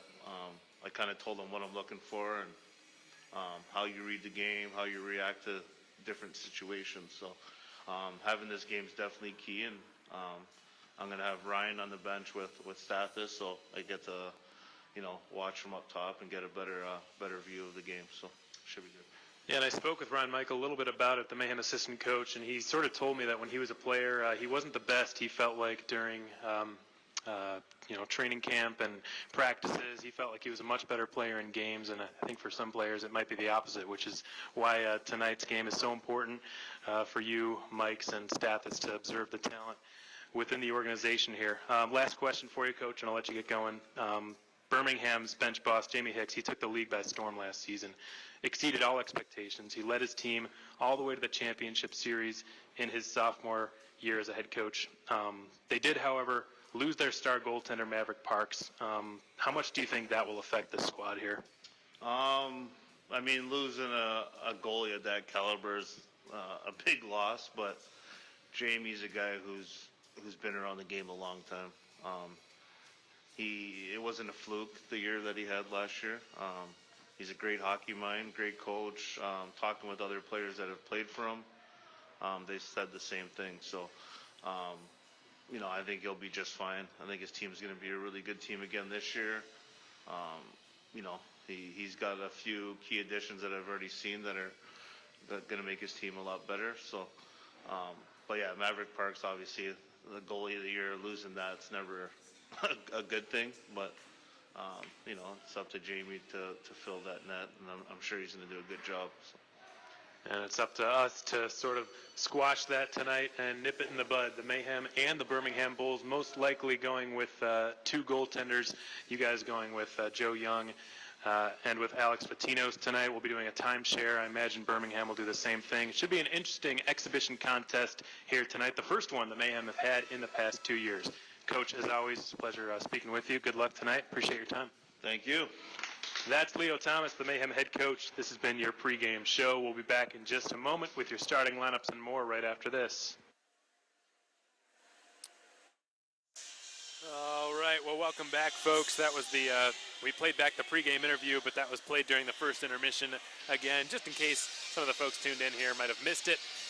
1-0 Birmingham, the score through one period of play, though it could have certainly been a different score through the first 20 minutes, particularly at the end of period one. The Mayhem not getting off to the best of starts, which it's hard to blame them. Folks, on our way up here, the bus broke down for about 30 minutes. We were, I wouldn't say stranded, but there was no kick to the bus, and we were sort of just rolling uphill for a good half hour until we managed to get to a truck stop and get the parts we needed, the bus driver needed to repair it, which, by the way, kudos to him on doing such a great job of getting us back on the road and getting us here on time.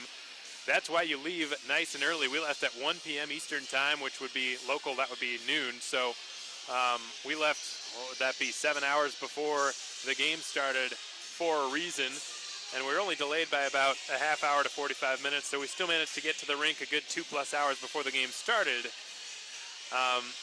But nevertheless, a 4-hour bus ride, having not skated this morning, plus the bus breaking down, and this being the first game that the team has played in 6 months. You can understand why the team came out a little bit rusty for the first few minutes, especially. Back-to-back penalties. The team was on a 5-on-3 shorthanded penalty kill, which they fought off, by the way. But it's understandable why the team had bus legs, so to speak, to start this game out. However, after giving up that go-ahead goal to Birmingham's Alex Johnson, the Mayhem eventually turned things around and tipped the scales in their favor. Part of what really fired them up, I believe, was the little scrap that Stephen Pirog got himself into, which ended up not being dubbed a fight. It was just called roughing. 4-minute double minors called against him and Sam Williams, who, it was a strange play. The puck was just loose in the slot. The referee would not blow the whistle, which is sort of what caused that whole thing. Normally, if the puck's frozen like that and multiple players are just hacking and whacking for, I don't know, I'd say probably more than 3-4 seconds, and the puck doesn't move, normally the whistle blows, the puck's frozen, and there's a face-off nearest to where the freeze happens. But the referee just let play continue and let the players continue to battle for a puck that seemingly didn't exist. Nobody could see it anywhere. And Sam Williams took exception to the way that Stephen Pirog tried to pry the puck free, dropped the mitts with him. They started going at it, and I think the referee, Scott McClement, did both of them a favor by not calling a fighting major, allowing them to come back a minute earlier than they would have otherwise.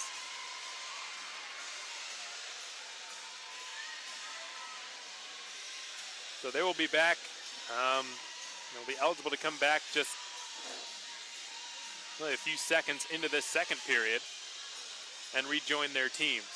But once that kind of scrap, we'll call it, once that happened, the Mayhem sort of took off. They have generated the last 6 shots on goal. They've all come from the team in the navy sweaters, which, by the way, folks, these do look pretty sharp, I've got to say. The jerseys the Mayhem will, of course, be wearing for their home opener, however, are their whites, the home whites, which they will wear at the start of the season, and then halfway through or so it will switch, and they'll wear these navy with the red stripe across the middle during the second half on home ice.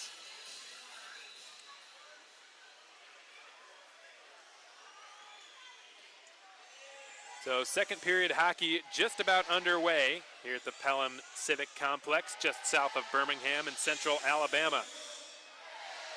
happy to be bringing this game to you folks. We know that there's no SPHL live feed, and we're sorry about that. Unfortunately, there's not much we can do. It's the home team's call on whether they'd like to broadcast it and stream it, and they've decided not to do so. But we're glad to be doing at least a live audio stream, so those of you tuned in can hear about the team. We know you've all been yearning to listen to some Mayhem hockey. It's been far too long, and I just would not allow this game to go uncalled, that's for sure.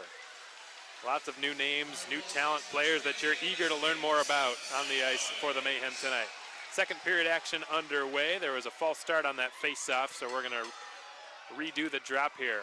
By the way, to all of our Bulldogs fans, Georgia Bulldogs fans tuned in out there, speaking of false starts, my sincerest condolences for what happened today.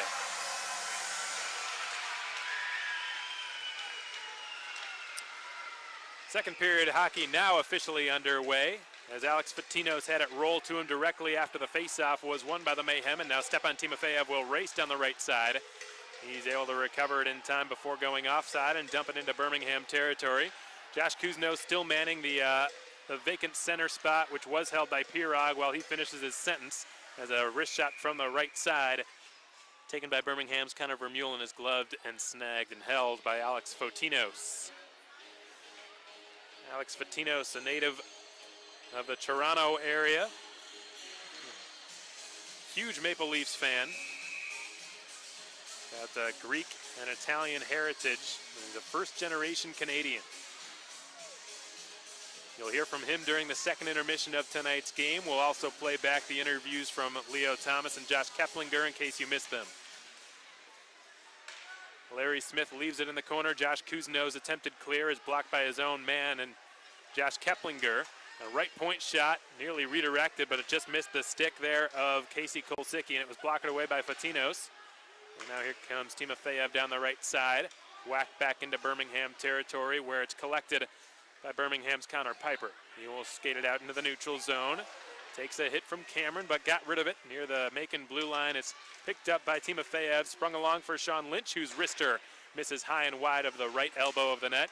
Cameron seals his man into the wall, thereby allowing the puck to slip through for Rene Hunter. And now Cup will fling it up to Marcus Ortiz. The ex-Knoxville Ice Bear backhands a pass into the right corner. It will bounce in behind the net. Sean Lynch trying to work one up to Ortiz, who gets it, misses short side, goes off the backboard glass, and the Bulls are saying this went out of play. And I think Scott McClement agrees with him, so the whistle blows. The penalty box has opened on Birmingham's side. There seems to be some confusion with the timekeepers. Stephen Pirog and Sam Williams should be allowed back into this game. Not sure what the holdup is about. Now the door's open, and they will skate back to their respective benches. Pirog doing so to some healthy stick tapping coming from Macon's side. Gets a number of fist bumps as he rejoins his teammates on the bench. Stephen Pirog doing well to fire his team up. He knew that they needed a little jump start. Caleb Cameron sidesteps his man right off the faceoff, goes wide, tries to drive to the front of the net, pops it in front in the crease. They battle for it, but it is Art Bray who ends up with it in his glove. Skillful play made by Caleb Cameron in that neutral zone faceoff right in front of his own bench. He just ditsy-doodled right around the opposing center and drove wide on the Birmingham defenseman before centering a shot. I'm not sure if it was a pass or a shot. Could have been construed as either, really, by Caleb Cameron. And another good stop by Art Bray. The Mayhem will get an offensive zone face-off to Bray's left. It is won by Evan McIntosh. He's able to wedge it back to the point, and Rene Hunter will pop it in behind the net. Chad Herron goes after it. Herron reverses it off the corner, and it's picked up by Mike Ciamella, who's got his head up. He will drop it back now for Evan McIntosh, who will cycle it into the left corner. And it's eventually flung up, and it bounces near the red line. Evan McIntosh trying to give it over to Rene Hunter, who ends up with it and twists it now to Mike Ciamella. Tries to catch the Bulls in the midst of a line change. We'll just slip it back to the line, to the blue line, and Rene Hunter is there on his opposite point. He will feed one around the boards. Ciamella picks it off and will carry back in behind the net. Mike Ciamella showing great speed right now as he will wheel it now to the left point. It's picked up by McIntosh, who flutters it on net, and a stick save is made in goal by Art Bray. They battle forward in the right half wall. This has been an excellent shift by the Mayhem's fourth line tonight, manned by Evan McIntosh, Chad Herron, and Mike Cimello. They have really kept the Bulls on their heels for the past minute plus. And the puck squirts out to Jarrett Cupp at the right point, steps into the deep slot, lets a shot go. It gets all the way through, but it's seen. The off-speed attempt was stopped by Art Bray. And now the puck is in Birmingham possession. Jarrett Cupp backpedaling to defend the imminent rush. Backhand shot sails over the net, stays in play. Left point, it's held in by Mike Krokock, who feeds it into the opposite corner. Jarrett Cupp is out-muscled for possession. The puck flutters up in the air. It's whacked by a high stick. Birmingham will get their sticks on this, and play resumes. The Mayhem able to get a much-needed line change there. Had Birmingham not touched it, the Mayhem might have been in trouble. They decided to play it. And now Jimmy Soper receives the outlet pass from Evan McIntosh, who's exhausted. In the meantime, Soper will hammer a backhand shot wide of the goal. And Nick Minerva hacking and whacking at the puck, trying to get possession back from Josh Pietrantonio. Oleg Kaliman for Nick Minerva. Darius Davidson down the right side, defended by Krokock, who knocks him off the puck, but Davidson gets it right back with some help from Josh Cousineau. And now Connor Vermeulen's got it in his own zone. He will slide it up the right boards, and it trickles into the neutral zone. Skating it across the blue line will be Sam Williams of Birmingham. He will reverse it into the near side corner. Josh Cousineau's got it. Cousineau on the outlet pass up to Darius Davidson. Tries to slip his way by, but he mishandled the puck in the neutral zone. And it flops up to the blue line. Davidson is there to pick it up. He will now skate down his off wing and try to finagle his way by. He is knocked down by Karel Draharad. That will be a penalty. Nice hands by Darius Davidson, who twice nearly got the Bulls in trouble. That second time he did get them in trouble, as he was able to draw an interference penalty called against Draharad.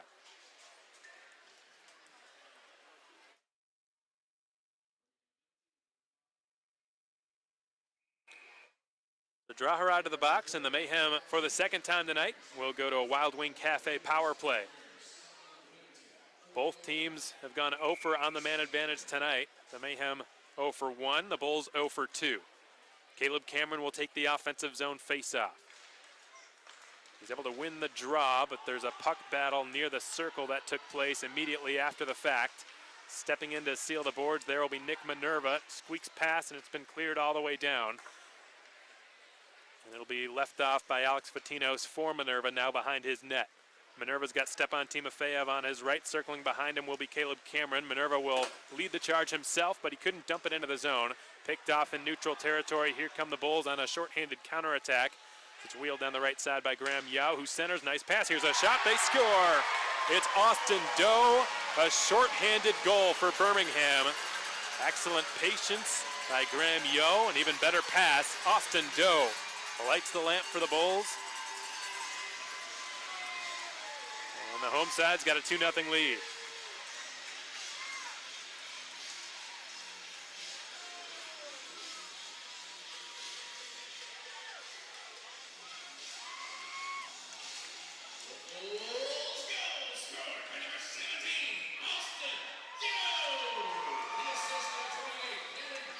Austin Doe last season was a Mayhem killer on 90s night. Ironically, on a night which featured Simpsons-themed jerseys, Doe was the one scoring all the goals. A puck battle will now take place behind the Birmingham goal. Sean Lynch is able to slide one out to the point. Renee Hunter, Jarrett Cupp. It's Ortiz now, left half wall to the goal line. It's Pirog. Ortiz, left circle again with a shot. Good chest save made by Bray. Bouncing puck is settled, whiffed on the clearing attempt, intercepted by Sean Lynch, who goes tumbling down. Second effort, and the Bulls get it out. Now it's Vermeulen who will just flop one into the right corner, where it will Kareem on goal. Fatinos will leave it now for Jarrett Cupp. 40 seconds to go on this power play for Macon, on which they've already conceded a shorthanded goal. Pirog with a slap shot from above the right circle that's denied by Art Bray. And folks, the Mayhem have all but leveled the score in the shots on goal department. It's now 14-12. It was 12-2 at one point, so you've got to credit them in terms of generating shot attempts and scoring opportunities, but they've fallen even further behind on the scoreboard. It's 2-0 Birmingham early in the second. Evan McIntosh taking the draw. Puck immediately goes on net, and it's speared in behind it by Art Bray. Chamello's pass goes off a stick of Sam Williams, and it bounces up in the air. Chamello gets it back down left corner. He stick handles and feeds Nick Minerva left point. He'll send it over to Oleg Kaliman on the right point, and he was under duress. Minerva will have to reset in the neutral zone. Backhands a pass up to Chad Herron. Another nice backhand pass. McIntosh leaves it, gets it right back, left circle. Didn't quite pull the triggers. He was handcuffed by it. Minerva left point battling for it, twisting and turning, maintains possession. Minerva left circle will shoot. Pad save, big rebound. Chamello whiffs on it, and the Bulls looks like we'll be able to get this puck out. They do. The Bulls have returned to full strength. It's J.M. Pietrowski near the logo at center ice. The puck pinballs off of Mike Chamello's skates. Josh Cousineau flips it out into Birmingham territory. It's corralled by Alex Johnson, who scored the opening goal tonight. Puck is battled for in between the player benches. And the linesman lost sight of the puck. We get a whistle and a stoppage with 13:18 to go here in period 2. The Mayhem now actually leading the Bulls in shots on goal 15-14, but trailing where it counts. 2-0 Birmingham remains your score. Remember, folks, next week we've got our home opener, Friday, October 18th, Saturday, October 19th. We hope to have you out there. The Mayhem kicking the season off, hosting the Fayetteville Marksmen next Friday night on opening night. Then the following night, Saturday, Zombieland night, October 19th. Tickets are available by calling the Mayhem office, 478-803-1592. Well, to call our office for more information on tickets. You can't actually purchase them through our office. If you want to purchase them, go to our website, makinmayhem.com. Under the tickets tab, you can get them through Ticketmaster. You can always, of course, just show up at the box office the day of the game and purchase them that way as well. Talking to some of these players, folks, they cannot wait for the home opener next Friday night.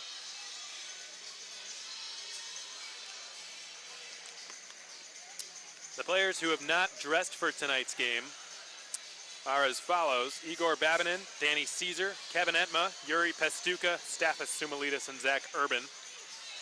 So a lot of important pieces for the Mayhem not in the lineup tonight. Stathis Soumalides is actually on the bench tonight, helping out Leo Thomas and Ryan Michael. He's handling some assistant coaching duties tonight. And there will be a neutral zone face-off here, right in front of the Birmingham bench. Cousineau able to beat Pietranero, and Cousineau in the forecheck. A loose puck battled for between Smith and Pietrowski. Pietrowski put it behind the net, gets it right back and shoots. What a save by Patinos, who moved over from his right to his left. As a goaltender, folks, that's a really hard play to track. When the puck's behind your net, it's very difficult to know where it's going next, and some players have become adept at faking one way, getting the goaltender's head to turn, and then going the other way. And that's exactly what was just done. Excellent lateral save made by Patinos on J.M. Pietrowski, who can't slip by Cousineau. Cousineau's outlet pass finds the speedy Stepan Timofeyev, who cuts inside, outside, goes behind the net, and fights for it. He is boarded from behind, and Cousineau then goes right after Alex Johnson. He did not like that hit on Stepan Timofeyev. Timofeyev had it in a dangerous spot there. He was very vulnerable in that position, and Johnson kind of hit him from behind there. When you see the numbers, you've got to let up. Johnson did not do that, and there will be a penalty called against Birmingham for that. We'll see if anything is given to Josh Cousineau for the retaliation. In the meantime, the Mayhem are going with a goaltending change. We expected that to happen around this time. Joe Young is now between the pipes for the Mayhem.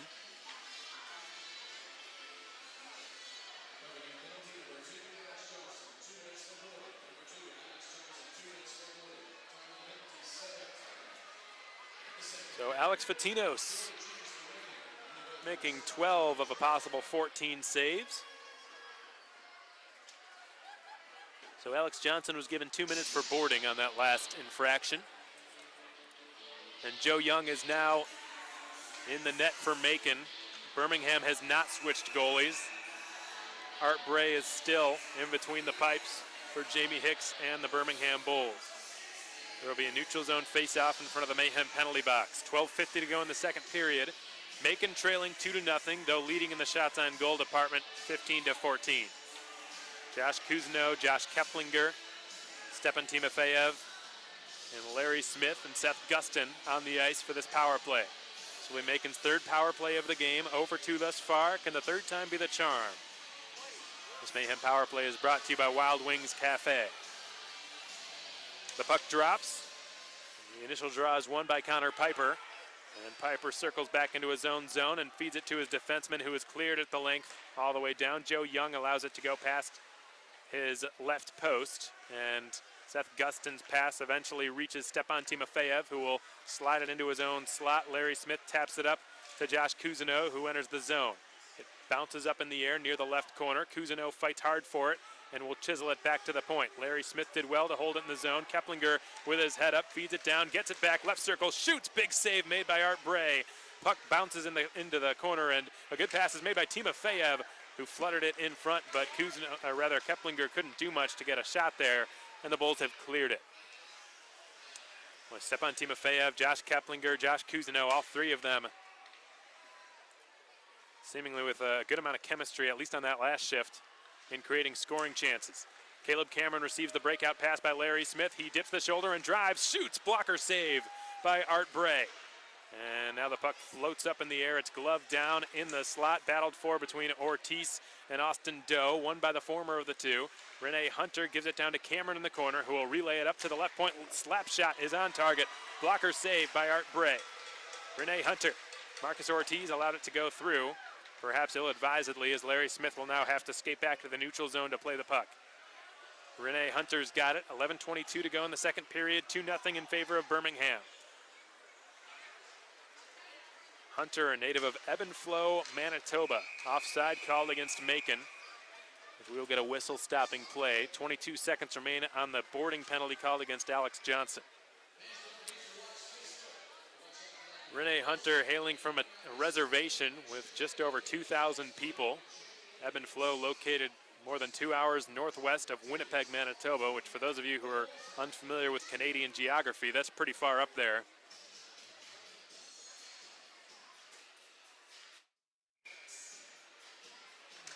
Four-year WHL veteran, the former Brandon Wheat King. Now Jarrett Cupp's got it, and he will feed Hunter the pass. Hunter gives it right back to Jarrett Cupp. His pass is picked off. Look out here. Cupp's got to hurry back. Here's a shot. Score!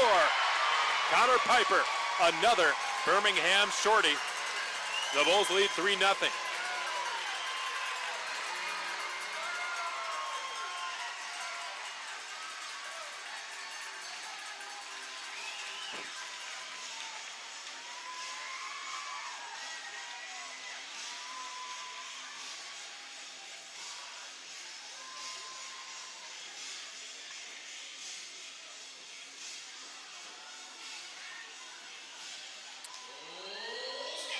That was just a miscue by Jarrett Cupp, who tried to give a quick return to Rene Hunter. And unfortunately for him, Connor Piper just read it, raced in uncontested on a shorthanded breakaway.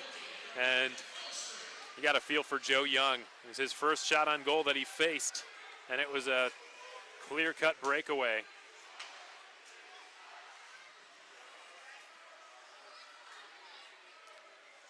Two of Birmingham's 3 goals tonight have been while shorthanded. Nick Minerva. Pass deflects off a Birmingham stick. Out of his net to cover that up will be Art Bray, and that will be the last time he touches the puck for the rest of the night.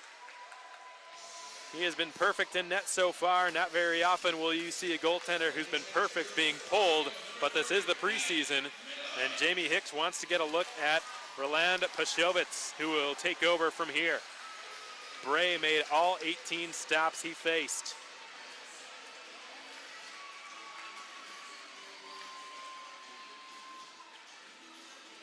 An excellent night from number 31 in white. And Roland Pashevitz will take over from here.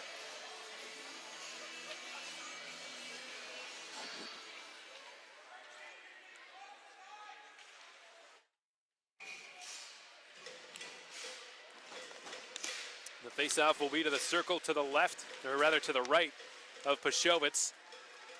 And the puck is won by Birmingham. Lane Valamont's got it. He turns it over, and Evan McIntosh is trying to stick handle in a phone booth. Now powering his way to the front of that is Heron, getting his Cimello, who turns the corner and shoots. And a good butterfly save is made in net by Pashowitz. More excellent work by Macon's fourth line. Cimello, McIntosh, and Heron, they've looked really good together tonight. And they continue to put the pressure on Birmingham deep in their own zone.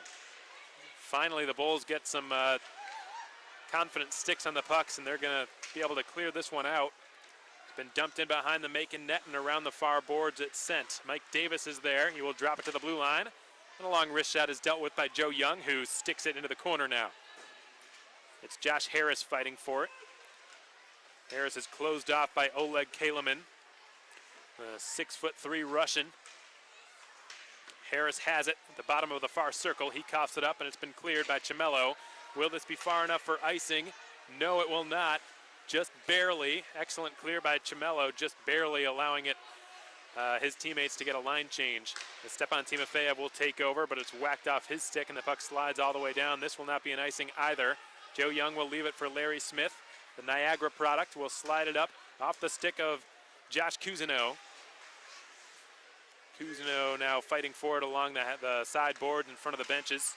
Gustin, Keplinger in across the blue line, pulls up and fires. That was a howitzer, but it missed the net. Bounces right back in front. Cousineau's shot stopped by Pashowitz, and the Bulls are out of danger for now. Larry Smith recovering. 8:35 to go in the second period. 3-0 in favor of Birmingham. Shots favoring Macon, 19-16. Stepan Timofeyev skates in over the blue line and surveys. He gets the puck somehow through all that mess, but there was nobody on the far side to receive his pass. And the Bulls are out to center with it now. It's brought down the left side by Boris Kochkin, whose sharp angle bid is stopped. Another opportunity. They score. It was Kochkin centering, and it was J.M. Pietrowski who finished it off. Pietrowski receiving the pass point blank right in front of Joe Young, who couldn't get his blocker out in time to make that stop. And the Bulls have taken a 4-0 lead despite trailing in shots on goal.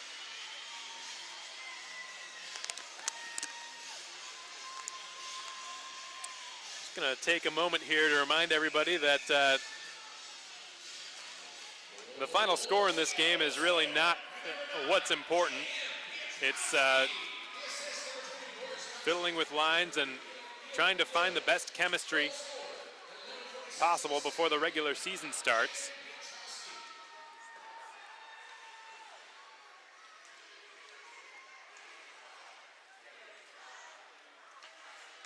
Rene Hunter will outlet the puck up the right wing side for Marcus Ortiz, who finds Sean Lynch. Good skate to stick reception. His shot is waffle boarded away by Rylan Pashowitz. And now slithering through the neutral zone is Graham Yo, who somehow keeps that onside. He fires and scores. 5-0 Birmingham. Graham Yo with the goal. That somehow stayed onside. The puck was whacked off his stick, bounced off his knees. He recovered it in the left circle and just sniped one by Joe Young, who has just not had the best go of it since he's come into the game. His teammates trying to encourage him. It's been unfortunate for him because he came right into this game and has really faced some really tough situations, folks. A lot of point-blank shots. Really, all three of those goals were from grade A scoring opportunities. It's tough to blame Joe Young for really any of them. Birmingham now with a commanding 5-0 lead. Shots even at 19 apiece with 7:12 to go in the second period. Puck's been slid back to the blue line. And a nice little head fake was made there by Lane Valamont. He recovers and pops it back near the Birmingham logo at center ice. Connor Piper backhands a pass in over the blue line, skates Josh LaFrance. He will rim it around the end wall, and it's played there by Tony Campo. Rather, Lampo, who gets it back, has it on his backhand and fires. This time it's stopped by Joe Young, who pounces on the rebound nicely and makes the save. 6:42 to go in the second. 5-0 Birmingham, shots even at 20 each.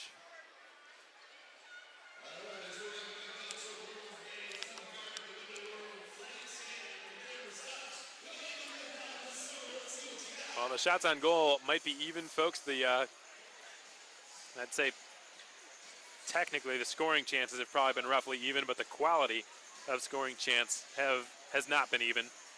Birmingham has had more A-plus chances, hence the 5-0 score.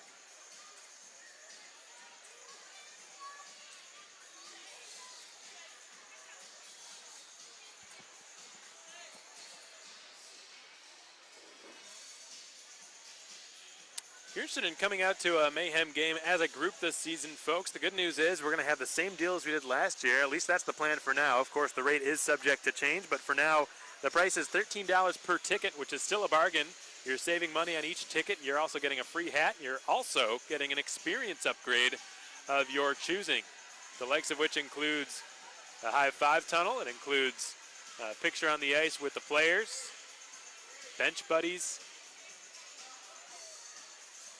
national anthem, you name it.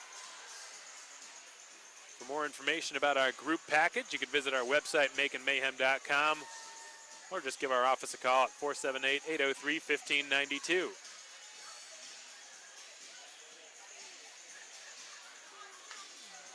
So we're going to have an offensive zone face-off for Birmingham coming up here. It's Connor Piper to take the draw against Evan McIntosh.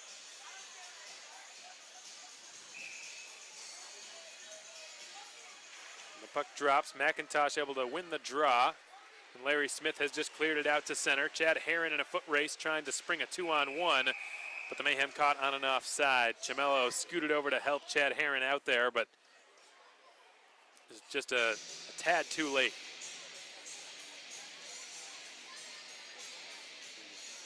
Chamello, Herron, and McIntosh seemed to have had some pretty good chemistry, especially in the later stages of this game so far. There have really been some surges in which the Bulls have just not been able to clear the puck out of their zone when those three have been on the ice.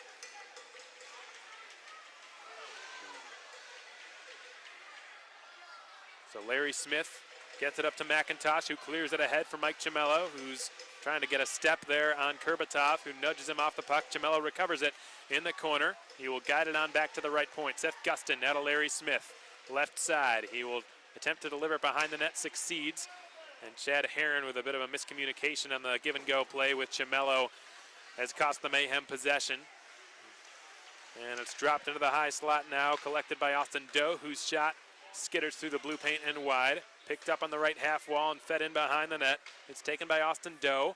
Pops it back to the point. Sam Williams manning it. His long wrist shot is blocked as it lands down inside of the trapezoid. Williams holds it in the zone nicely at the blue line. Pass into the slot. Good wrist shot, but a nice save by the glove of Joe Young. He's able to rob Josh LaFrance, who was in a prime position there to score. 5:32 remains in the second period. The Mayhem trailing the Birmingham Bulls by a 5-0 margin. Shots on goal, 22-20 in favor of Birmingham. J.M. Pietrowski loses the puck following a face-off, and Josh Keplinger has it and will skate down the left side. Keplinger's joined by Timofeyev. He will send it into the corner. Slap shot by Rene Hunter. It was a tough angle shot, and Pashovitz was able to make that glove snag. Keplinger, Cousineau, Timofeyev will all stay out there for an offensive zone draw. Check that it's Cameron who is centering the two of them. Cousineau did so for a while Pirog was in the penalty box. Cameron will take an offensive zone face-off to the left of Pashovitz. Timofeyev's on his left, and on his right is Josh Keplinger, opening up the one-time options as both players are on their opposite wings. Countering Caleb Cameron in the face-off circle is J.M. Pietrowski, who's logged a lot of ice time tonight. Scored a goal yesterday against Pensacola, and has got another one tonight. Both players have been booted from the face-off circle, Cameron and Pietrowski. Keplinger in to take a rare draw. He wins it cleanly. Jarrett Cup delays, shoots, blocked, rolls into the corner. Cameron is there as he fights for possession. Loose puck rolls towards the slot. It's taken away there by Lane Valamont, who can't clear. Good job stealing the boards by Stepan Timofeyev, who helps out Cameron. He will reverse it up towards Cup. Never reaches him as J.M. Pietrowski picked it off and cleared it. Rene Hunter flutters it back to his own goaltender, and it's handled by him. Joe Young take a whistle With one last stoppage of play here in period 2 for the media timeout. It's our third and final media timeout of period 2. Just like our group package, folks, our fundraisers have remained virtually the same. You buy tickets from us at $10 each. You sell them for $15, and you keep the remaining $5 for whatever cause you like. Great way to not only raise some money for your organization, whatever that might be, but also to enjoy a Mayhem hockey game, which will be back at the Macon Centerplex next Friday and Saturday, October 18th and 19th, against Fayetteville and Huntsville, respectively. Opening night on Friday, $4 beers, and then Zombieland night on Saturday. We're really looking forward to being back at the Plex once again. It's been far too long. Such a breath of fresh air to see ice back in that place again after 6 long months of almost insufferable heat. And being a pretty thick-skinned northern guy myself, can get pretty rough down in Macon, especially during the summer, so it's good to be back in an ice rink again.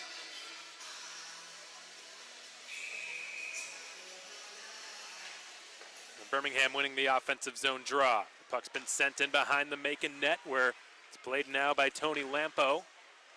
And the Finn will drop it back to the blue line and recovers it himself, feeds it to the circle. A shot fired off the crossbar.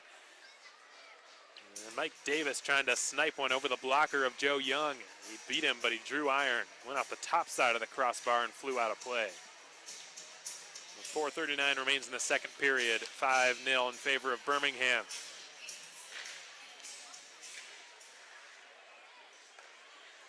And the puck's been secured and fed back to the blue line, and a long wrist shot taken by Draharad is blocked by Macon's Sean Lynch. Puck's been dropped off by Lane Valamont. And here come the Bulls. It's chipped in past Oleg Kaliman, who checked Mike Davis into the boards afterwards. Fans here wanted a penalty for interference, but none was called. And now it's Artem Kurbatov who gets it into Macon territory. Puck's been cleared off the skates of Oleg Kaliman, who will reset in his own zone. He bounces one off the sideboards, and it careens down into the Birmingham zone. It's been covered up by the goaltender, Roland Pashovitz. Just under 4 to go here in the second, and the Bulls with a 5-0 lead. The Mayhem will take an offensive zone face-off. Caleb Cameron will allow Jimmy Soper to take this draw. Soper, very competent centerman in the face-off circle, played there for the bulk of last season when he was healthy for the Mayhem. And now it's Darius Davidson slipping one through the slot. Soper collects it off the half-wall bounce. Back to the right point it's sent, and the wrist shot redirected wide by Darius Davidson. And now it's picked up in the left corner by Birmingham's Alex Johnson, who opened the scoring earlier in this game. Puck's been floated out past the Birmingham blue line. Sam Williams will spring one along for Artem Kurbatov, who joins in on the rush and fires. Blocker saved by Young, who scurries back into his crease. Took a weird bounce, left point. Piotrowski's pass goes off the stick of Kurbatov, and it's just released there into the right corner and cycled by 3 Bulls. Sam Williams fed it in front, and Pietrantonio's shot is denied by Joe Young. Pietrantonio will backhand a pass through the crease. It's picked off on the far side by Darius Davidson. Birmingham back in control at center. We'll just dump it in behind the Macon goal line. Larry Smith is there to pick it up. 2:55 to go in the second period. Smith has it behind his own net. Steven Pirog swoops in behind and will pick it up and accelerate through the neutral zone. He springs one along for Stepan Timofeyev, who does a bit of a toe drag and a shot. Missed over the crossbar. And Stepan will whack at it to try to keep the attack going. He gets it back in the right circle. Drops it off. Keplinger's shot. Blocker save. Rebound fired over the net by Stepan Timofeyev. Nearly Macon's first goal of this game. He's probably had the best scoring opportunities out of any player on the Mayhem tonight and has just been snake-bitten, Stepan Timofeyev. Now it's Rene Hunter for Jarrett Cupp. His pass goes off the sideboards in front of the penalty boxes. It's played it back up by Mike Procock, and Timofeyev will weave his way back into the attacking zone. Excellent move as to put it back onto his stick. It's broken up off his blade and sent back to the left point. Cupp keeps it in the zone. McIntosh's shot denied by Pashowitz. Now it's Timofeyev again, left corner. Drops it. McIntosh to the left point. Jarrett Cup, D-to-D pass. Renee Hunter fakes, shoots. And it's sticked aside by Pashowitz. And McIntosh trying to keep the pressure on. So is Keplinger. Finally, the Bulls have cleared it. This might be icing, but it won't be because Joe Young came out to play it. There was a foot race on, and Young believed that Cup was going to lose that race, so he wisely came out to play the puck. Jarrett Cup's got it now in his own zone. He will slide it around his own end wall. Bounces off the stick of Ortiz. He will gun it down and try to skate over the Birmingham line. Offside is the call against Macon, and we get a whistle stopping play. Shots now 27-23 in favor of Birmingham. 5-0 the score, also in favor of the Bulls. 1:19 to go in the second period. The faceoff will come back out to center ice.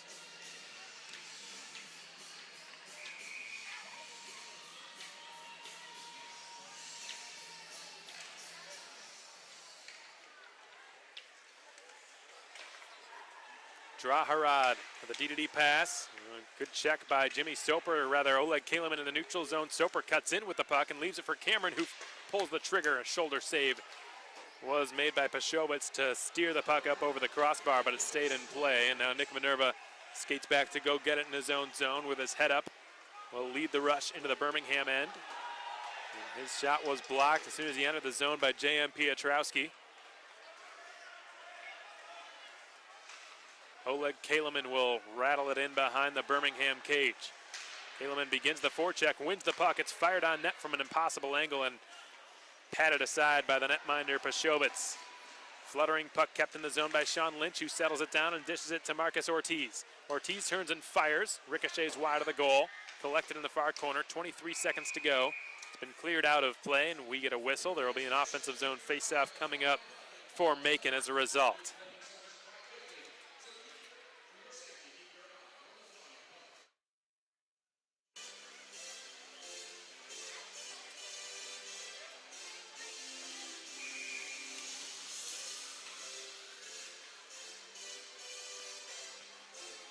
So Stephen Pirog will be tasked with winning this critical offensive zone faceoff with time winding down in the second period. He's flanked by Keplinger, and he's got, looks like that's Darius Davidson on his right, who taps it back to Larry Smith at the blue line, and the Niagara University product couldn't filter his shot through the Birmingham traffic. It was Tony Lampo blocking the shot. Stephen Pirog chipping it back into Birmingham territory. Time winding down in period 2. Looks like the Bulls will enter the third with a 5-0 advantage as Larry Smith cuts off the pass at center ice. Makes one last attempt. Glove save by Pashowitz. And it is now 5-0 heading into period 3. Again, folks, don't let the score really play too much of a factor.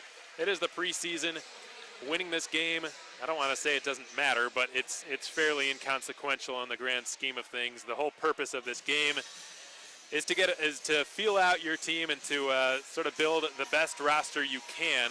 It's a very important game that the Mayhem did not have the luxury of having last season because of the inclement weather, of course. And the Mayhem were scheduled to play Fayetteville about the same time last year, a week before the regular season. They did not have that opportunity, and as a result, opening night was probably a little tougher for them than it was for most teams. If you remember, folks, the Mayhem lost on opening night last year in a shootout against the Pensacola Ice Flyers. Did not get off to the best of starts in that game. It was either 2-0 or 3-0, if my memory serves me right, in that contest. The Mayhem roared back, tied the game, forced overtime, and fell in a shootout, which they would not win a shootout all year. That was not their bread and butter in the 2018-19 season. But regardless, had the Mayhem had a preseason game, one could argue they might have had a better shot at winning that home opener they had against Pensacola. And one could make that argument soundly because just look at what the Mayhem were able to do after that home opener. They won their next 9 games in a row. And they ended the longest winning streak in SPHL history, which was held by none other than the Birmingham Bulls. They were absolutely red hot to start last season. Seemingly nobody could slow them down, and the Mayhem finally did. If I'm not mistaken, that was on Cancer Awareness Night last year in which they did that. It was Ian Silvas' Mayhem debut.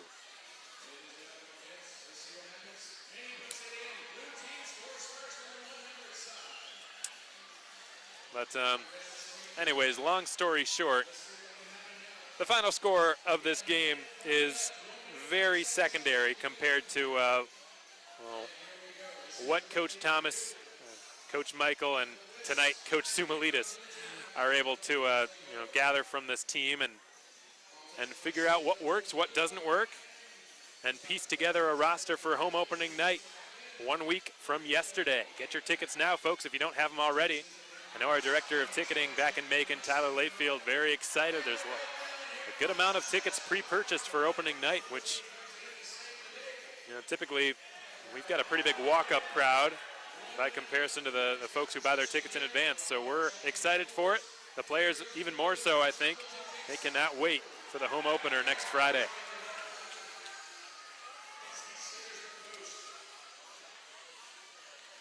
So like we promised, folks, we're going to get this interview from Mayhem goaltender Alex Patino underway shortly. We know you're probably eager to hear from him and the secret of why he was wearing a Toronto Maple Leafs jersey in that action shot we used of him. After which, in case you missed those earlier interviews from Mayhem head coach Leo Thomas and Mayhem forward Josh Keplinger, we'll play those back as well. We'll talk to you again in about 15 minutes or so after those interviews have come to an end. Keep it right here, folks. You're listening to Making Mayhem Hockey on the Mayhem Broadcast Network. Happy to have you with us here for this exhibition contest. Won't be gone long.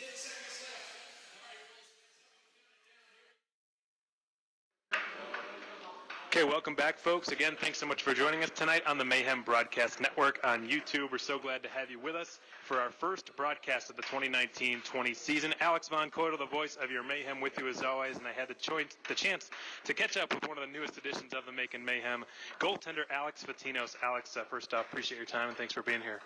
Thanks so much for having me. Now, Alex, you're going to be between the pipes tonight, at least for a little while. That much is for sure. How's it going to feel to put on that uniform for the first time? Yeah, I think, the first game for everybody, especially if it's a new team, you don't know what to expect, so you're just excited to get out there.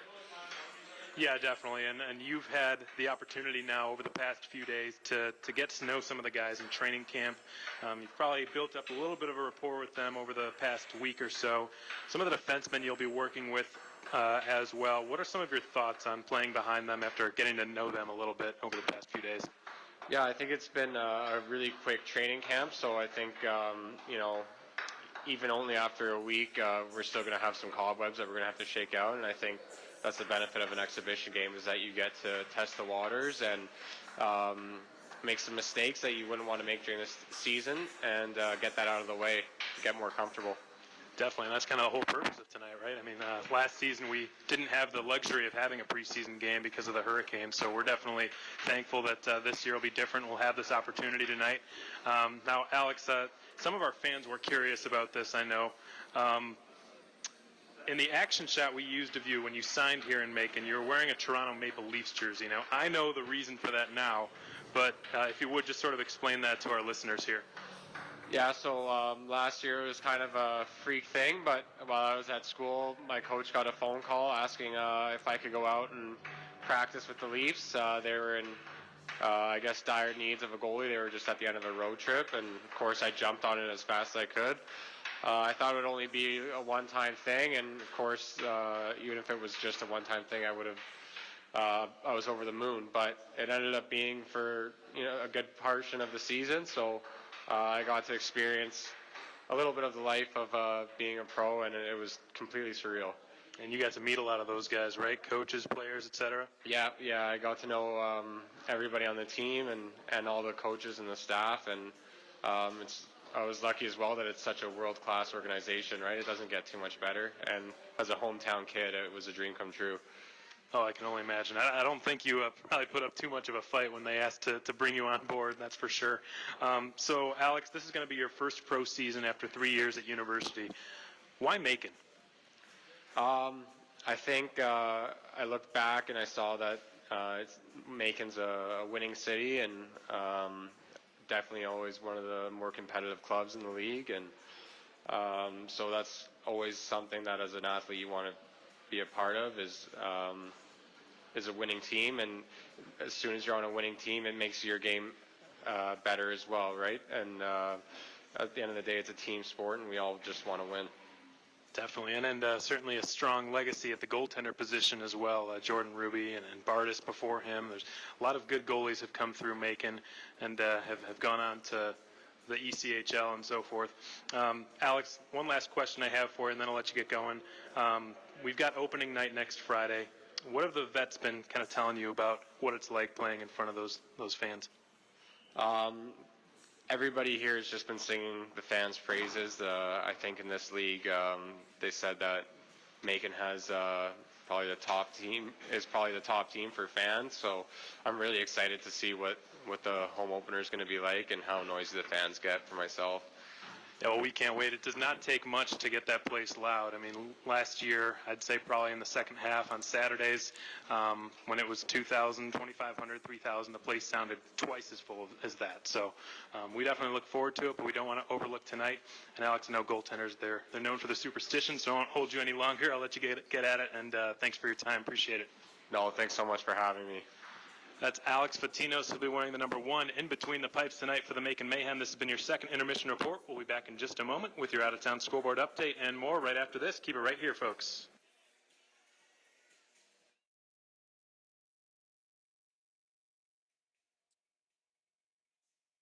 All right, everyone, well, welcome back.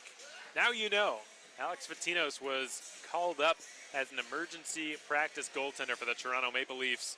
Got to meet all those players. They got to meet the coaching staff, Mike Babcock and company, and I can only imagine just the time of his life. A big Toronto Maple Leafs fan from the area, and just a dream come true, it sounded like. So I know we had people who were curious as to why he was wearing that jersey in the picture that we used of him when he signed in Macon. That's why. Pretty cool experience, and Alex Patinos was 12 of 14 in net for the Mayhem tonight. Before he was pulled halfway through the second period to give Joe Young a chance. Young has faced 15 shots. He has made 12 saves. Birmingham's goaltenders have both been perfect. First, it was Art Bray, who stopped all 18 shots he faced. And Roland Pashovich, who's faced 6. He stopped them all. So the Mayhem have struggled to solve both of those guys. You've got to give them credit. I mean, they've both made some enormous saves. And certainly Birmingham has had a better quality in terms of scoring chances, but this does not really feel like a 5-0 game. I think the scoreboard a little bit misleading in that department, but again, fortunately, the final score of this game is really not going to be all that consequential. This game is more about getting a feel for your team and testing the waters, if you will. So as promised, let's take a look around the SPHL for an out-of-town scoreboard update. And I guess if this is probably as good a proof as any that preseason scores are not necessarily indicative of what typically happens during the regular season. Take a look at the Quad City Peoria game right now. The Storm, who, if I'm not mistaken, lost all but 1 or 2 matchups with Peoria last season, and they played each other quite a bit. The Storm leading the Peoria Rivermen by a 2-0 score up in central Illinois this evening.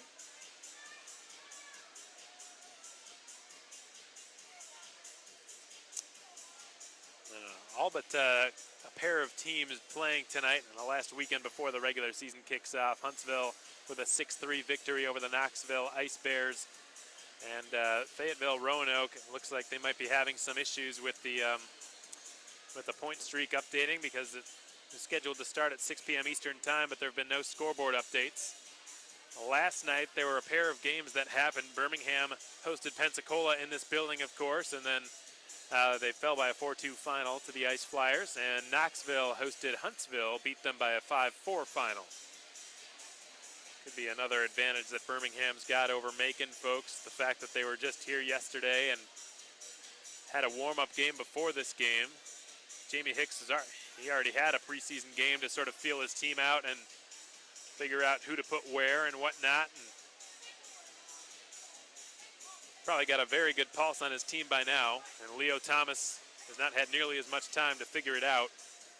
The good news is he's got this game, and this one and only game, the first preseason game the Mayhem have had in 2 years.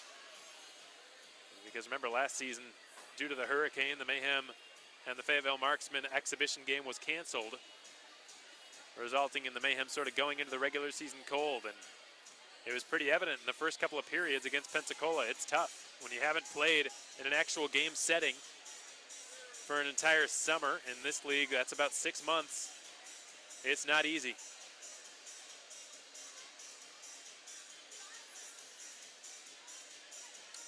The Mayhem will look to come out and at least end this game with some pride.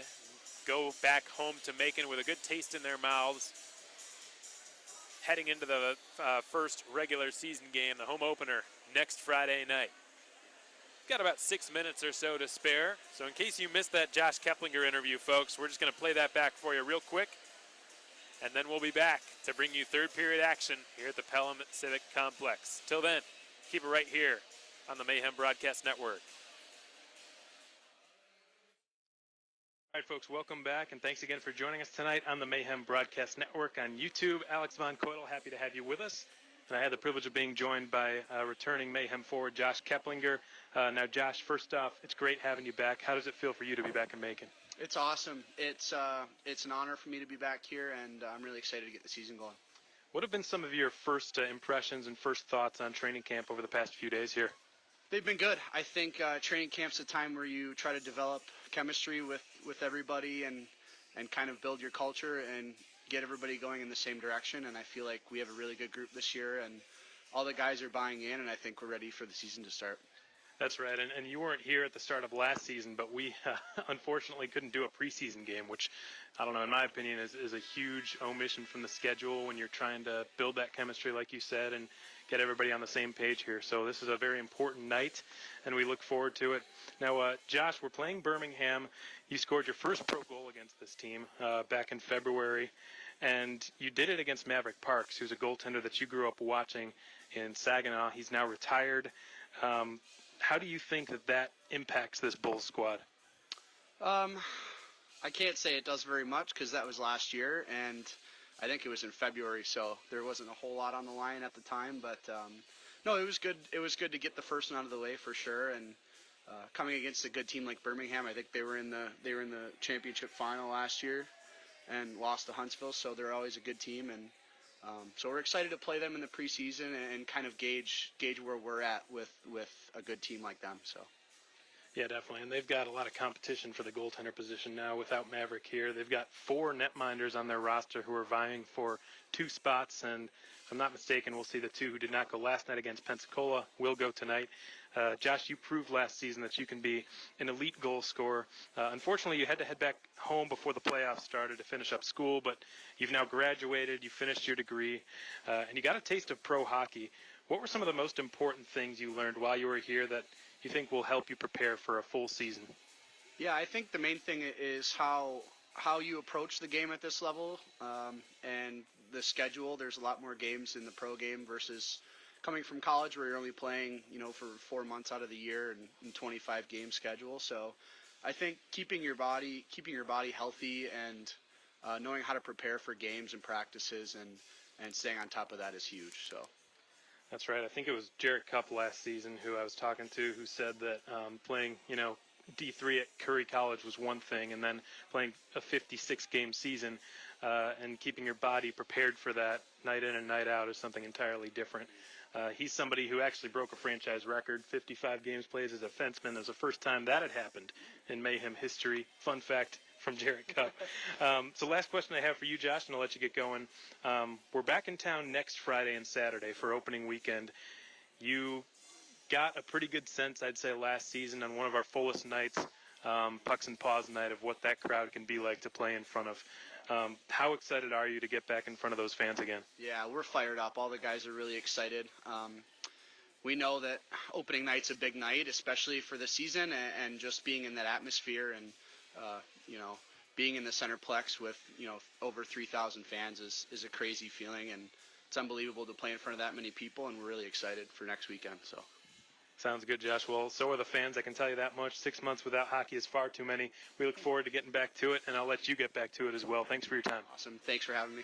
That's Josh Keplinger, number 28 for your Macon Mayhem, and this has been your first intermission report. We'll be back in just a moment with your out-of-town scoreboard update and more. Right after this, keep it right here, folks.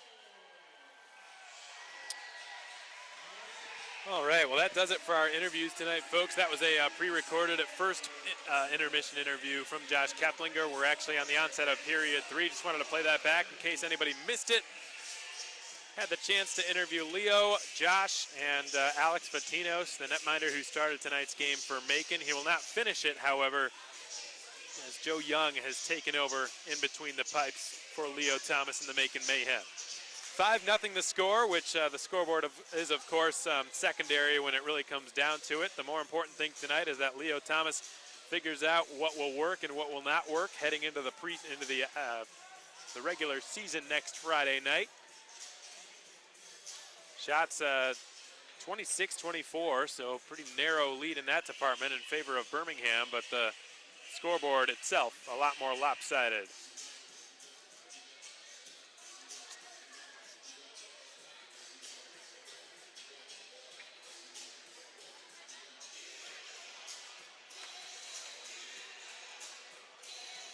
So Stephen Pirog, who sort of dropped the gloves, almost sort of just a reactionary fight that took place in front of the Birmingham net back in period 1, will start things out for the Mayhem as the first line center coming into this third period.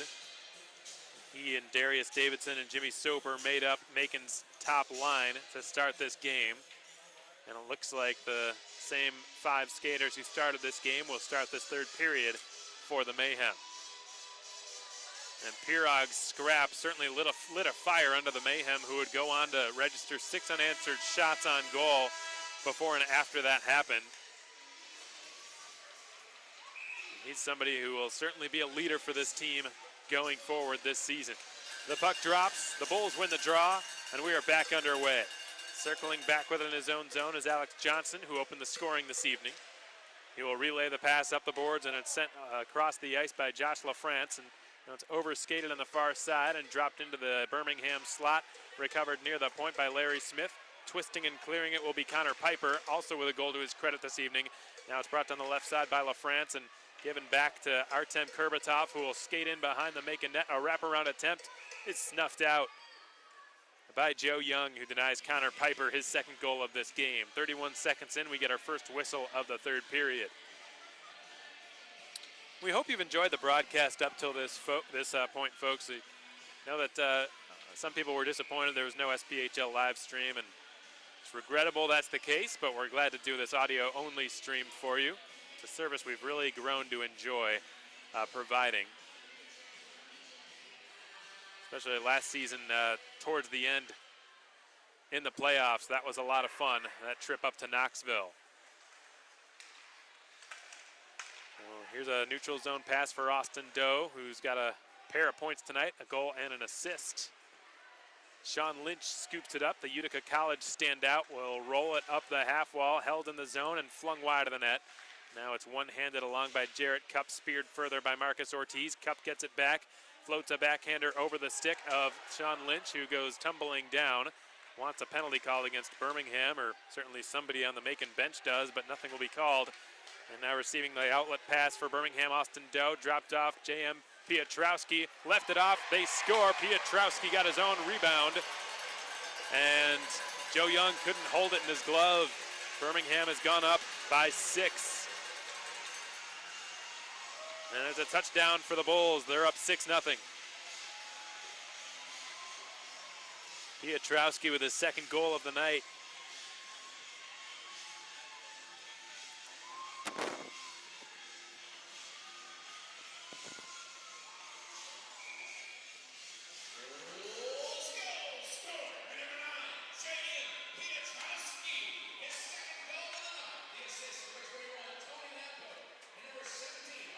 Nick Minerva will deal it to his left. Oleg Kaleman's pass goes over the stick of Chamello, who races after it. And the puck's been held by Ryland Pashovitz. Some of the Birmingham defenders making sure that nobody gives Pashovitz too much of a snow shower. And the referee, Scott McClement, is going to have to really keep his eyes peeled for the next 18 and a half minutes or so. The puck drops. Evan McIntosh wins the draw. Chamello trying to work it back to the line. Chamello goes down, and it's Mike Krokock, who will clear it out into the neutral zone. McIntosh feeding it back to Oleg Kaliman, and the Russian defenseman will return it to the New Jersey native, Nick Minerva, who will fling it into the left corner, bounces off the boards and into the slot. And now it's fought for by Graham Yo, who ends up with it and sends it into his own slot where it's cleared out to the neutral zone and recovered by Chimello. He is brought down. Kaliman takes over possession and will bounce it back in front of his own net for Minerva to take over. Just recently cut from the Reading Royals of the ECHL, who's at their training camp. Chimello drops it. McIntosh gets it back in the slot. A backhander from Chad Herron goes wide of the net. Now a three-man puck scrum ensues in the far corner of the Birmingham zone. The Bulls have gotten it up and out of their end. Boris Kochkin sends it the width of the ice, and Connor Piper is rubbed off the puck nicely by Oleg Kaliman.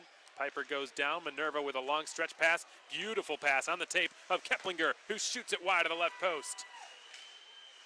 Nick Minerva with a probably 120 or so foot pass up to Josh Keplinger to give the young sniper a breakaway, but he just missed the left post with his shot. Keplinger now fighting for it on the half wall on the near side. He dips into the slot and guides it on back to the line for Larry Smith. Skate to stick reception, but he couldn't do much with it after the fact, and Seth Gustin will have to chase after it now in the Macon zone. Get some help from his goaltender, Joe Young. Gustin pivots from behind his own net and feeds it up to Stepan Timofeyev, who will race down the right wing side. Cut from behind by J.M. Pietrowski, who loses his stick, picks it back up. The Bulls retain possession as Lane Valamont has cleared it into the zone. Joe Young wasn't able to fully stop it, though he did slow it down. And Larry Smith will reverse it behind his net. Seth Gustin up to Stepan Timofeyev. Gustin was beaten to it on the hop by Tony Lampo, and he will carry it into the left corner. Lampo delays and will leave it for J.M. Pietrowski. It's flung back to the left point and given D above the right circle now. A wrist shot taken by Valamont misses its target. And Pietrowski is knocked off the puck by Jimmy Soper in the corner. The hard-hitting power forward from Waterloo, Ontario will join in on the rush as Stephen Pirog goes after it.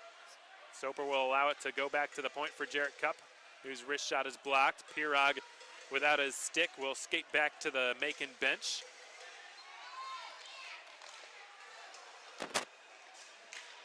And now Rene Hunter from his own zone has just cleared it out into the neutral territory. Nice finished check by Darius Davidson.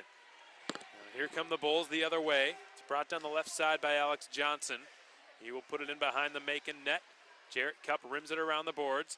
Kicked up into the deep slot. Caleb Cameron failed to clear it. Holding it right half wall is Graham Yo. He twists and turns with it. He's shoved by Soper, who's been out there for a while. And Cupp will feed it behind his own net. Cameron's attempted clear is blocked by a ruthlessly forechecking Graham Yo. Finally, the Mayhem are out to center ice with it. Darius Davidson with some good hands. He's on his off wing, and he was stood up upon entering the Birmingham end. We're now a quarter of the way through this third period. Birmingham up 6-0 here in this preseason exhibition. Nick Minerva with his head up all the way. Enters the Birmingham zone. Loses the puck. Good stick by Artem Kurbatov. Josh Keplinger commencing the forecheck, but the Bulls have cleared it out quickly. Good hit right in front of the benches, delivered by Marcus Ortiz on Josh LaFrance. And then Ortiz picks his pocket with a good stick check. Keplinger entering the zone, pulls up and shoots. It's blocked, cleared into the corner, held in the zone by a pinching Kaliman. Now it's been cleared by Birmingham out to the neutral zone. Nick Minerva feeds it right through the middle. Kaliman will chip it into the Birmingham end. And Pashovitz's attempted clear is blocked by his own teammate Lane Valamont, who will put it back behind his own net. Good steal in the slot. Keplinger with a chance. He couldn't quite turn and pull the trigger as Sam Williams was all over him. Now it's collected in the far corner. Given back to the point. Kaliman a drive into the glove of Ryland Pashovitz. Oleg Kaliman can let it rip, and that was a howitzer of a slap shot. He's somebody whose play I've been pretty impressed with so far tonight too, folks. 6 foot for a 6'3", a 222-pound defenseman. He moves pretty effortlessly, all things considered. He's a fairly smooth skater given his size. And he's got a pretty hard shot, can use his body, good stick. He's somebody who is going to have the Mayhem coming into this season. It's almost the opposite situation they were in last year, right? Last year there was the slew of returning forwards and well-known names at forward. You had Dakota Kletcha and Caleb Cameron and Jake Trask and John Seamer. And this year, the Mayhem and last year the defensemen were, for the most part, all newcomers. And this year, lots of returning defensemen. You got Larry Smith, Jarrett Cupp, Nick Minerva, Zach Urban. So Oleg Kaliman, somebody who really has a lot to prove with names like that returning for this season. And he's had a pretty solid showing tonight, number 3 in the Navy sweaters. Seth Gustin and Renee Hunter, also defensemen who are competing for roster spots this season, who have been in the lineup tonight, doing their best to show what they can do.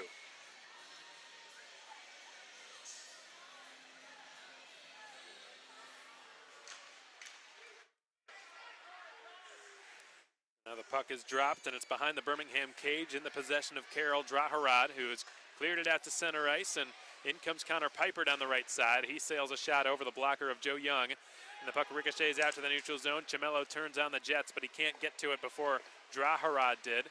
And now it's Connor Piper playing with fire a little bit, dangerously in front of his own net. Seth Gustin attempted to keep it in the zone, couldn't do it. Was caught flat-footed, but he hustles back nicely. And Larry Smith fights for it, is able to work it up the half wall on the far side, and Evan McIntosh will begin the rush into the Birmingham end. He will float it in across the blue line, and Chimello goes after it. Chimello is pinned up to the boards now by Birmingham's Mike Krokock. Puck will bounce out to Renee Hunter's vicinity, and he will take over in his own zone. 13 minutes remain in the third period. Darius Davidson attempting to slip his way by Pietrantonio. The Bulls recover control of the puck, and now it's Pietrantonio flipping it into the right corner. That puck nearly hit the short ceiling here. I'm surprised it hasn't happened but once this entire game. Caleb Cameron will fling one into the Birmingham end. Jimmy Soper goes in after it. Tries to win possession, just barely overskates it. Darius Davidson throws the body on Josh Pietrantonio. Soper emerges victorious with the puck on his stick from that scrap. He attempts to slide it back to the line, hoping to get it to Jarrett Cupp, but it never reached him, as it was picked off instead by Graham Yao. Cupp couldn't quite take the puck away from him, but he continues to fight for it and gets some help on the back check from Caleb Cameron. Cam will begin the breakout from his own zone as he accelerates now through center ice. His teammates are in the midst of a change. He's 1 against 4 and loses the puck. The skate-to-stick play is made by Boris Kochkin, who's flattened upon entering the zone by Oleg Kaliman. And there's that physicality we just referenced moments ago by number 3 in blue. Left point. It's Valamont. His shot is blocked. Bounces right to Sam Williams. Back to Valamont. It was not quite in his wheelhouse, and he couldn't hold the line with it, so he retreats back into his own zone with the puck on his stick. We're approaching the halfway point of period 3.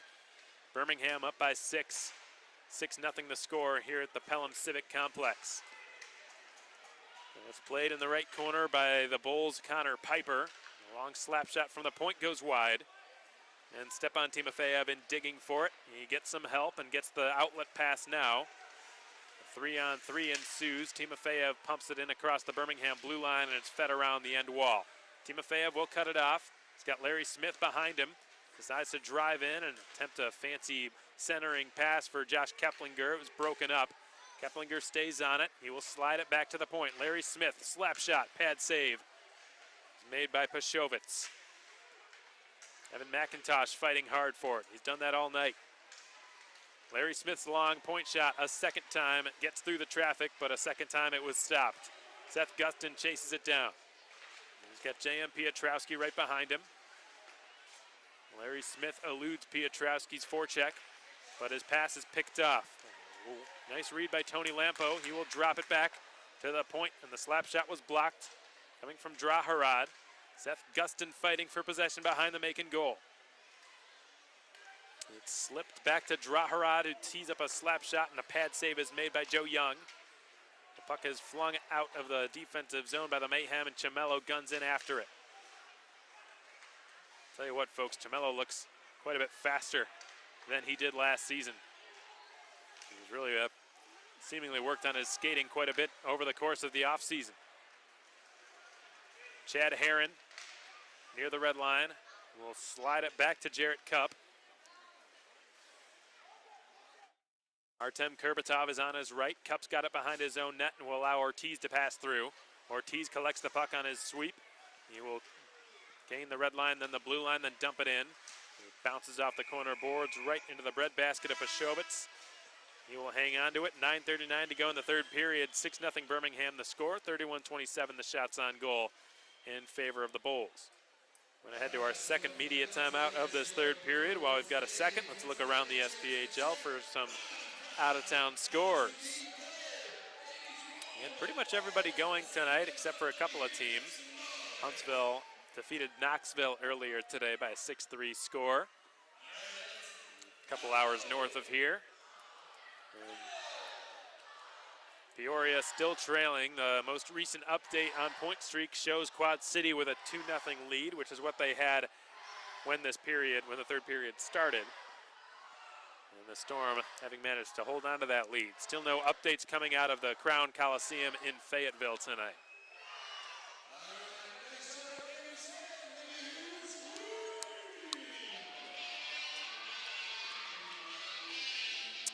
Again, folks, for tickets to opening night next Friday, and the game right after that next Saturday, October 18th and 19th, head to our website, makingmayhem.com. Under the tickets tab, you'll find the single game tickets.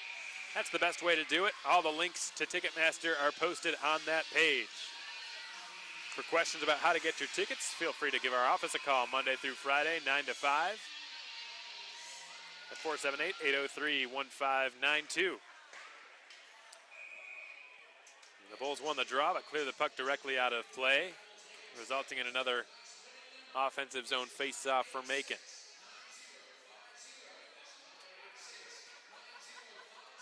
And Leo Thomas has shuffled the lines a little bit. He's got Cameron now centering what looks like Jimmy Soper and Marcus Ortiz's line. And Soper ends up with it right in front of the net, tries a backhand shot, and a stick save is made by Pashobitz. One of the best chances of this game for Macon. Puck is floated into the Macon slot and left there by Graham Yo, whose shot is off the mark. A centering pass picked up by Valamont, who's in a little bit too deep to shoot. He'll wheel out to the half wall with it. Valamont gets it to Graham Yo. Graham Yo is watched by a stickless Jarrett Cup. Yo feeds it over to the right circle for a shot. That's blocked away by Joe Young, and the shot coming from Connor Vermeulen. And now it's handled by Josh Pietrantonio. Back to Vermeulen with a long right point shot that just barely grazed the outside of the right post, it looked like. 8:50 to go here in period 3. The Bulls reorganizing, and the Mayhem in the midst of a line change now. As the pass is flung up to Connor Piper, who will slip away from Macon's Darius Davidson. Now Alex Johnson races down the left side. He's taken into the corner boards by Nick Minerva. And Davidson ends up with it on his stick, sends a good pass, and no looker right on the tape of Keplinger, who steps in, drops it, gets it back and shoots. He missed the right post by inches. Good return pass. Good heads-up play by Sean Lynch. Keplinger's had a lot of opportunities today. He will feed it up to Kaleman, whose shot is tipped wide by Darius Davidson. Keplinger to Davidson, right corner. He will leave it for Sean Lynch. Lynch leaves it for Keplinger and gets it back in the near corner. He'll filter it back up to the slot. Josh Keplinger back to Lynch, right circle. He fires. A blocker save is made by Pashobitz. And the Bulls get a 2-on-1 counterattack. Sam Williams, right side, drives. Backhand shot stopped by Joe Young. And he will cover. 7:51 to go in the third period. 6-0 Birmingham, your score.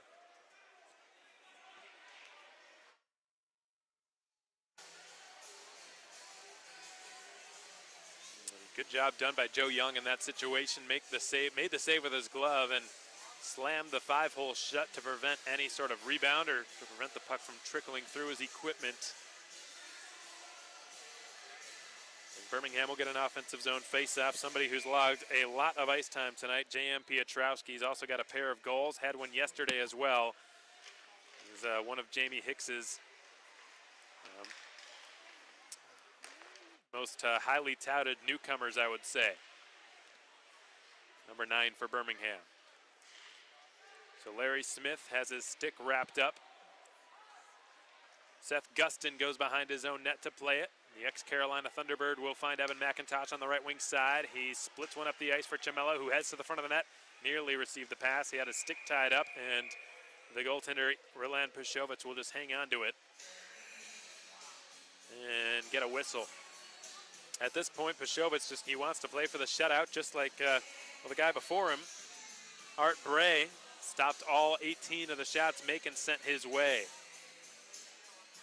So even without Maverick Parks, the goaltending situation here in Birmingham continues to haunt the Mayhem.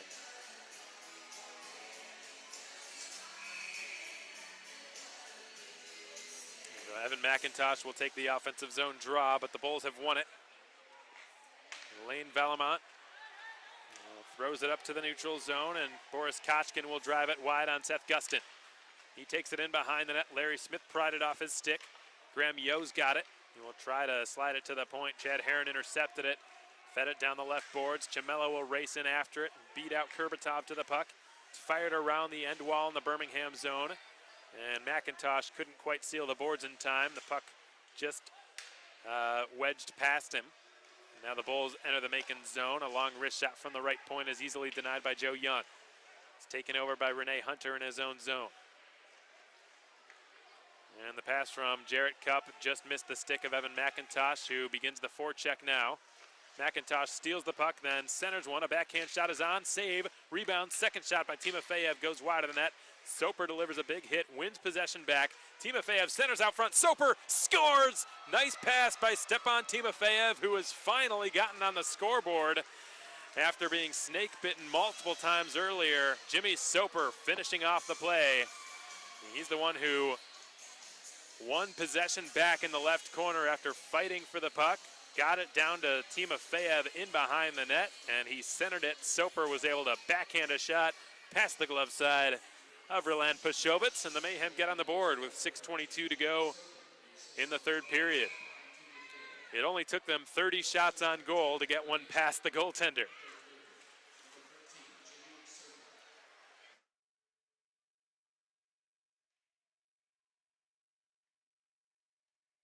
Sam Williams in on the forecheck, pressures Nick Minerva now. Long point shot stopped by Joe Young. He didn't see it at first, but he had it in between his pads, and we get a whistle stopping play.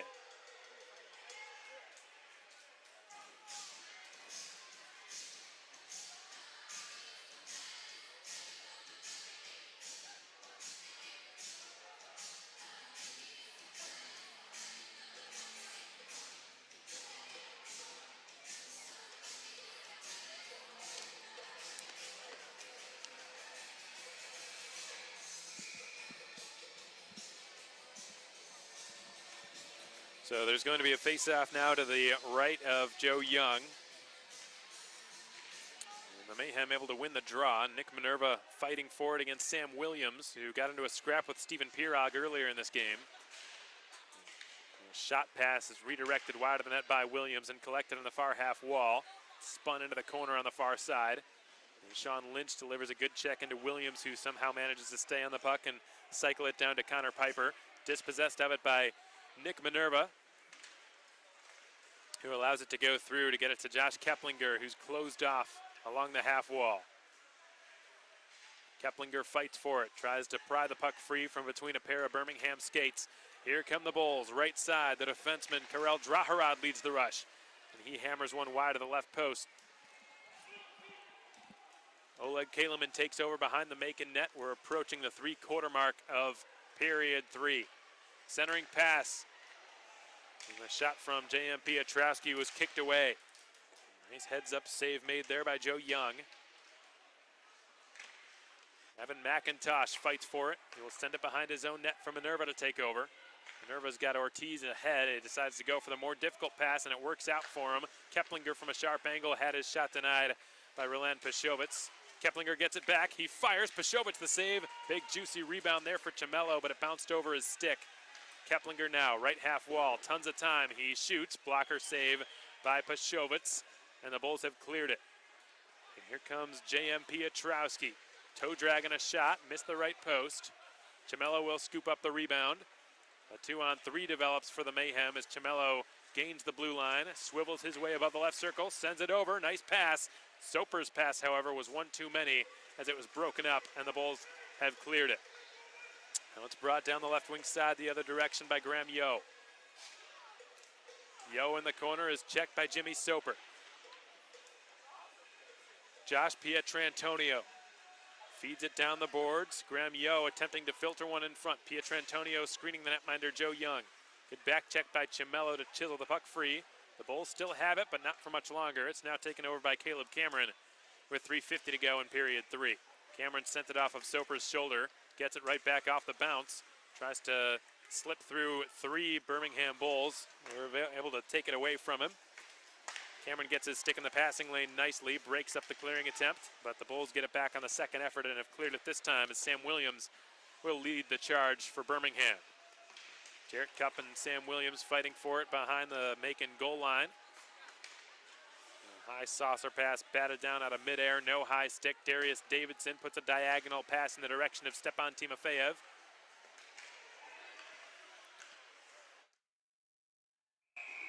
Puck's been cleared directly out of play from the neutral zone.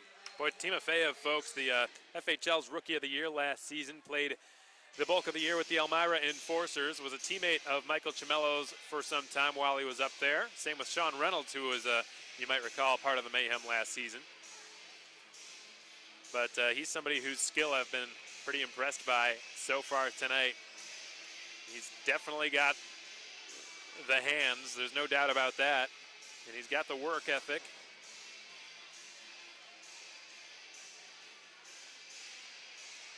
He's got, I'd say, the overall skill. He's just one of 2 Mayhem players to have gotten on the score sheet tonight, him and Jimmy Soper. Soper's the one that he assisted on that lone Macon goal, which is the last goal scored to this point.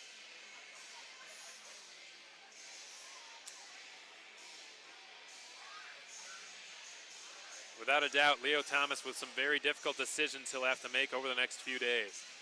This preseason game serves that exact purpose. Who is going to pan out here and who will not? And unfortunately, Leo is going to have no choice but to make at least 5 or 6 cuts before the home opener. Marcus Ortiz in across the blue line, leaves it for Sean Lynch on the right side. Lynch will guide it onto the back. It's Jarrett Cupp feeding it over left circle. One-timer from Ortiz, misses the left post, and the puck pops up the wing, and now Renee Hunter's got to defend the oncoming rush led by Josh LaFrance.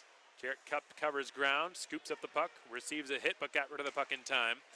Keplinger will swerve through neutral territory, leave the puck off, and it's intercepted, taken off the stick of Lynch. There's going to be a penalty here for hooking, I believe, against Birmingham.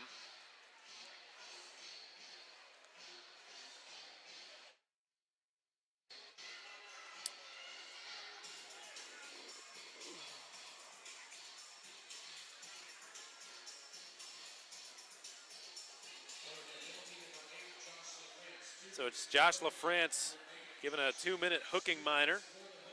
And the Mayhem will be going back to the power play for the 4th time tonight. They've not converted yet. They have a chance to do so right now. We'll be Evan McIntosh lining up. 2.5 minutes remain. So there's a good chance the majority of the time left will be spent with the Mayhem on the man advantage here.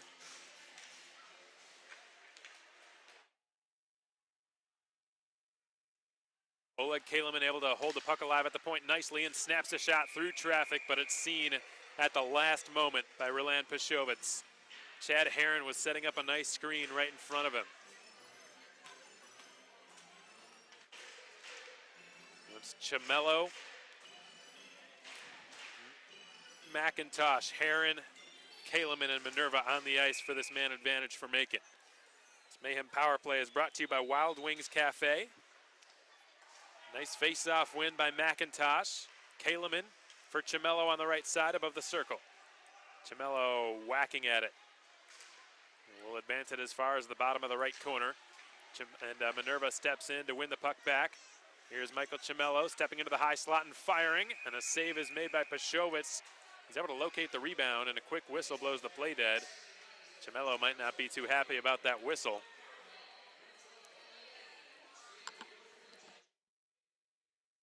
Boy, I'll tell you, Cimello looks so fast, folks. He's seemingly a stride or two faster than pretty much everybody out there, it seems like, tonight.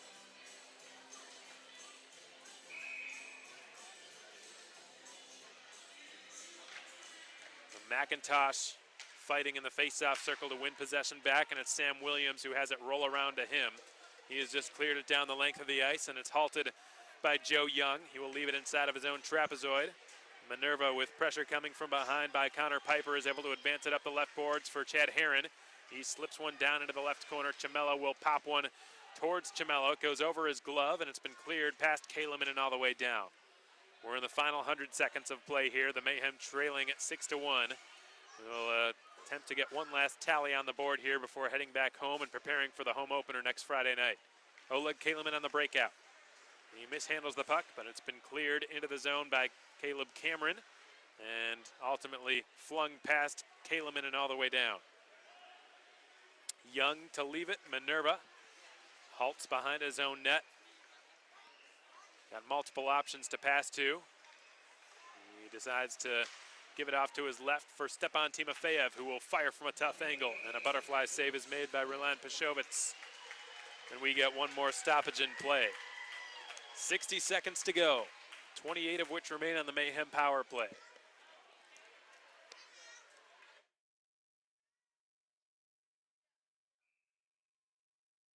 Mayhem penalty kill certainly looked good tonight, folks. There's no doubt about that. It was a strength of the team in the early going last season, and it started to fall off a little bit towards the end. Seth Gustin able to hold it in the zone with a good long reach. Jimmy Soper will rattle one around the end boards. And Larry Smith with a step. He wins possession back. Gustin's shot is blocked in front of the Birmingham net. And the Bulls have cleared it all the way down. That'll just about do it for this Mayhem man advantage. 5 seconds remain. Gustin slaps it out to the neutral zone. Caleb Cameron will fire it into the Birmingham end. 28 seconds. Cameron cuts off the clearing attempt. Will go into the corner and attempt a centering pass for Jimmy Soper.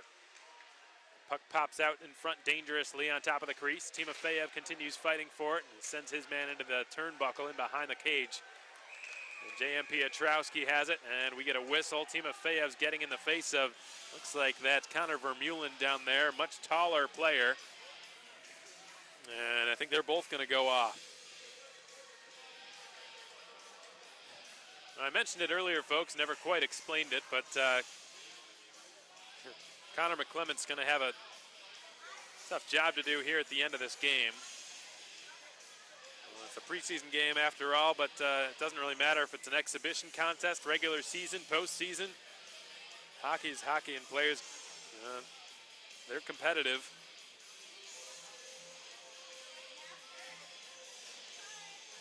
And tempers can flare and mistakes can be made, and this is not the time to really do something foolish. You do not want to be suspended heading into the opening weekend.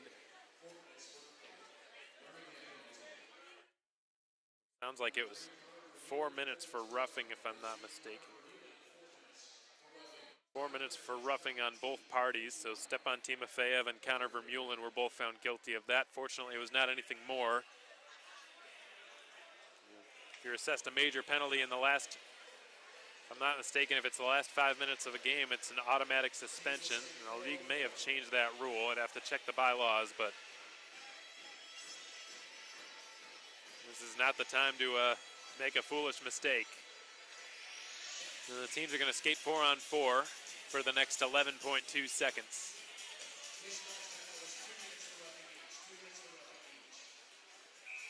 So Sean Lynch will take one last face-off in the offensive zone here, and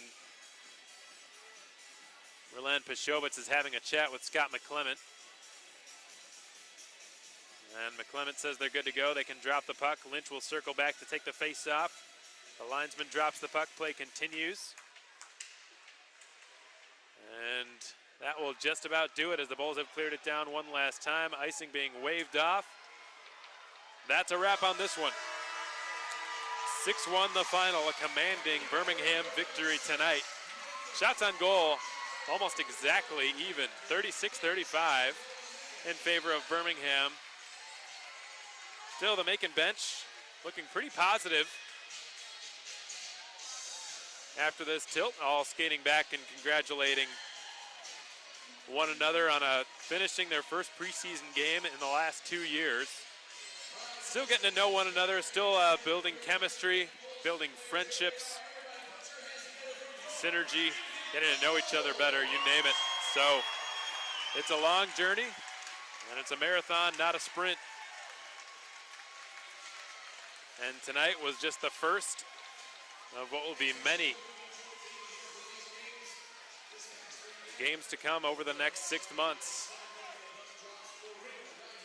Fortunately for the Mayhem, it'll be the first and only game which will not count towards anything in the standings.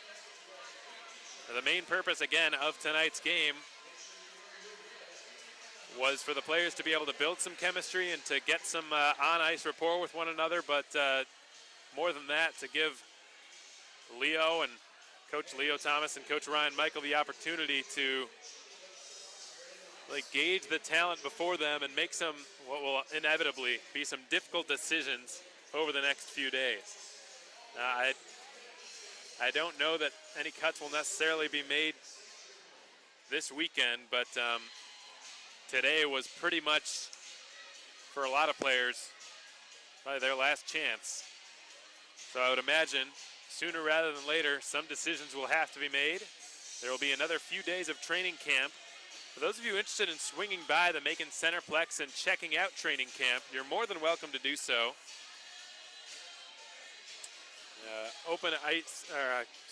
Skating times, the times in which the Mayhem will be on the ice, have been posted on Mayhem's social media. You can go and check it out on Facebook, Twitter, and or Instagram. It's open to the public and it's free admission, so if you want to get a glimpse of the team before the regular season starts, by all means, we'd love to have you out at the Centerplex.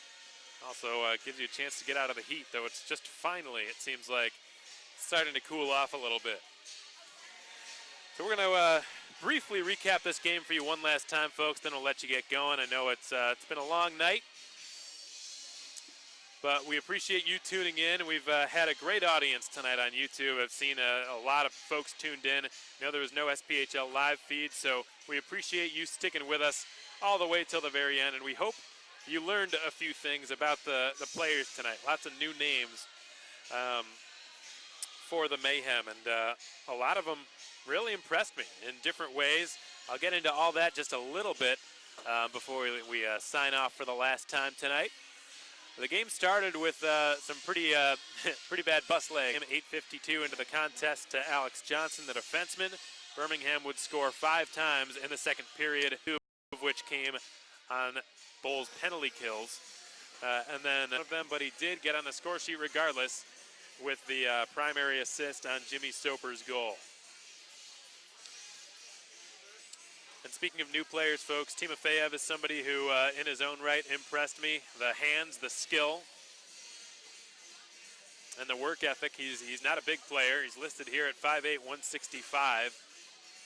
His whole career, he's just had to work that much harder because of his lack of size, and you could certainly see it. That energy sort of that the Russian brought to the table tonight. And again, he's also got the skill to match it.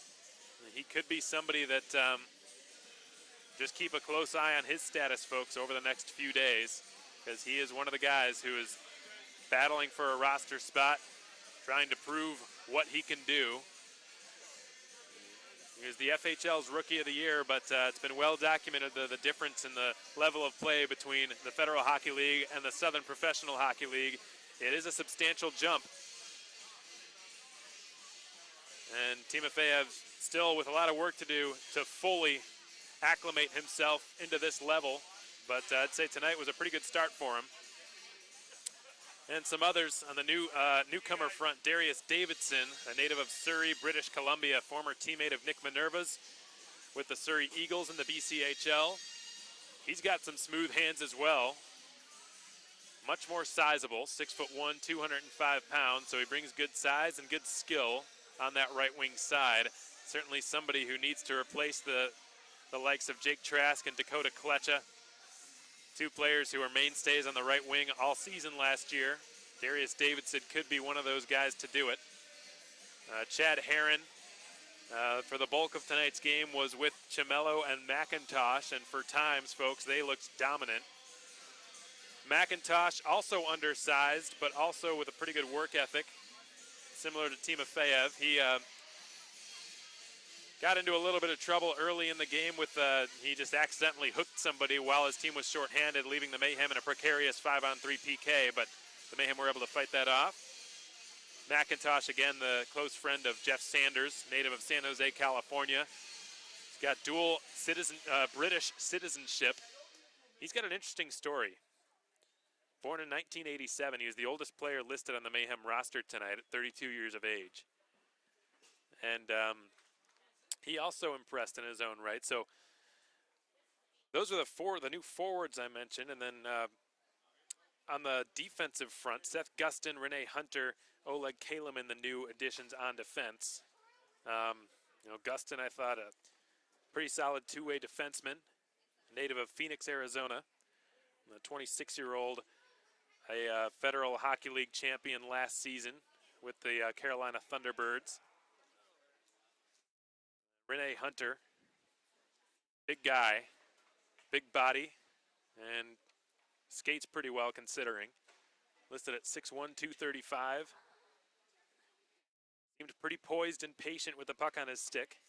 And then finally Oleg Kalemin, who deceptively smooth skater, given the fact that he's 6'3", 222 and has a howitzer of a shot. He put that on display several times, potentially the ability to quarterback a power play as well, which is always a welcome commodity. And then the goaltenders, Alex Fatinos, Joe Young. Patino stopped 12 of the 14 shots he faced. And then Joe Young faced 22, stopped 18 of them. In all likelihood, folks, one of them will have to go because, Kevin Etma did not play tonight, but the assumption is that he will be the starting goaltender for opening night. He impressed greatly in training camp. He made a number of high-end desperation saves, and not only that, but he was a standout netminder at Adrian College. He's got experience playing in the SPHL. He was great last season with the Mayhem. He's the bona fide favorite to start the season out as the #1 goaltender for Macon, which I think is why he wasn't in the lineup tonight. So it's going to come down to, for the backup position, I would say, between Fatinos and Joe Young. So a lot of decisions have to be made over the next few days, and I do not envy Leo Thomas or Ryan Michael. This is probably one of the most difficult parts of the season for him. So with that said, folks, we're going to let you get going, and we hope you enjoyed the broadcast in spite of the outcome. Finally, it's 6-1 Birmingham, the final in at the Pelham Civic Center tonight. We're going to head back to Macon and get ready for the home opener next Friday night. Hope to see you there. Again, visit the Mayhem website, maconmayhem.com, for more details, and we'll see you next Friday and Saturday night. Till then, so long, everyone.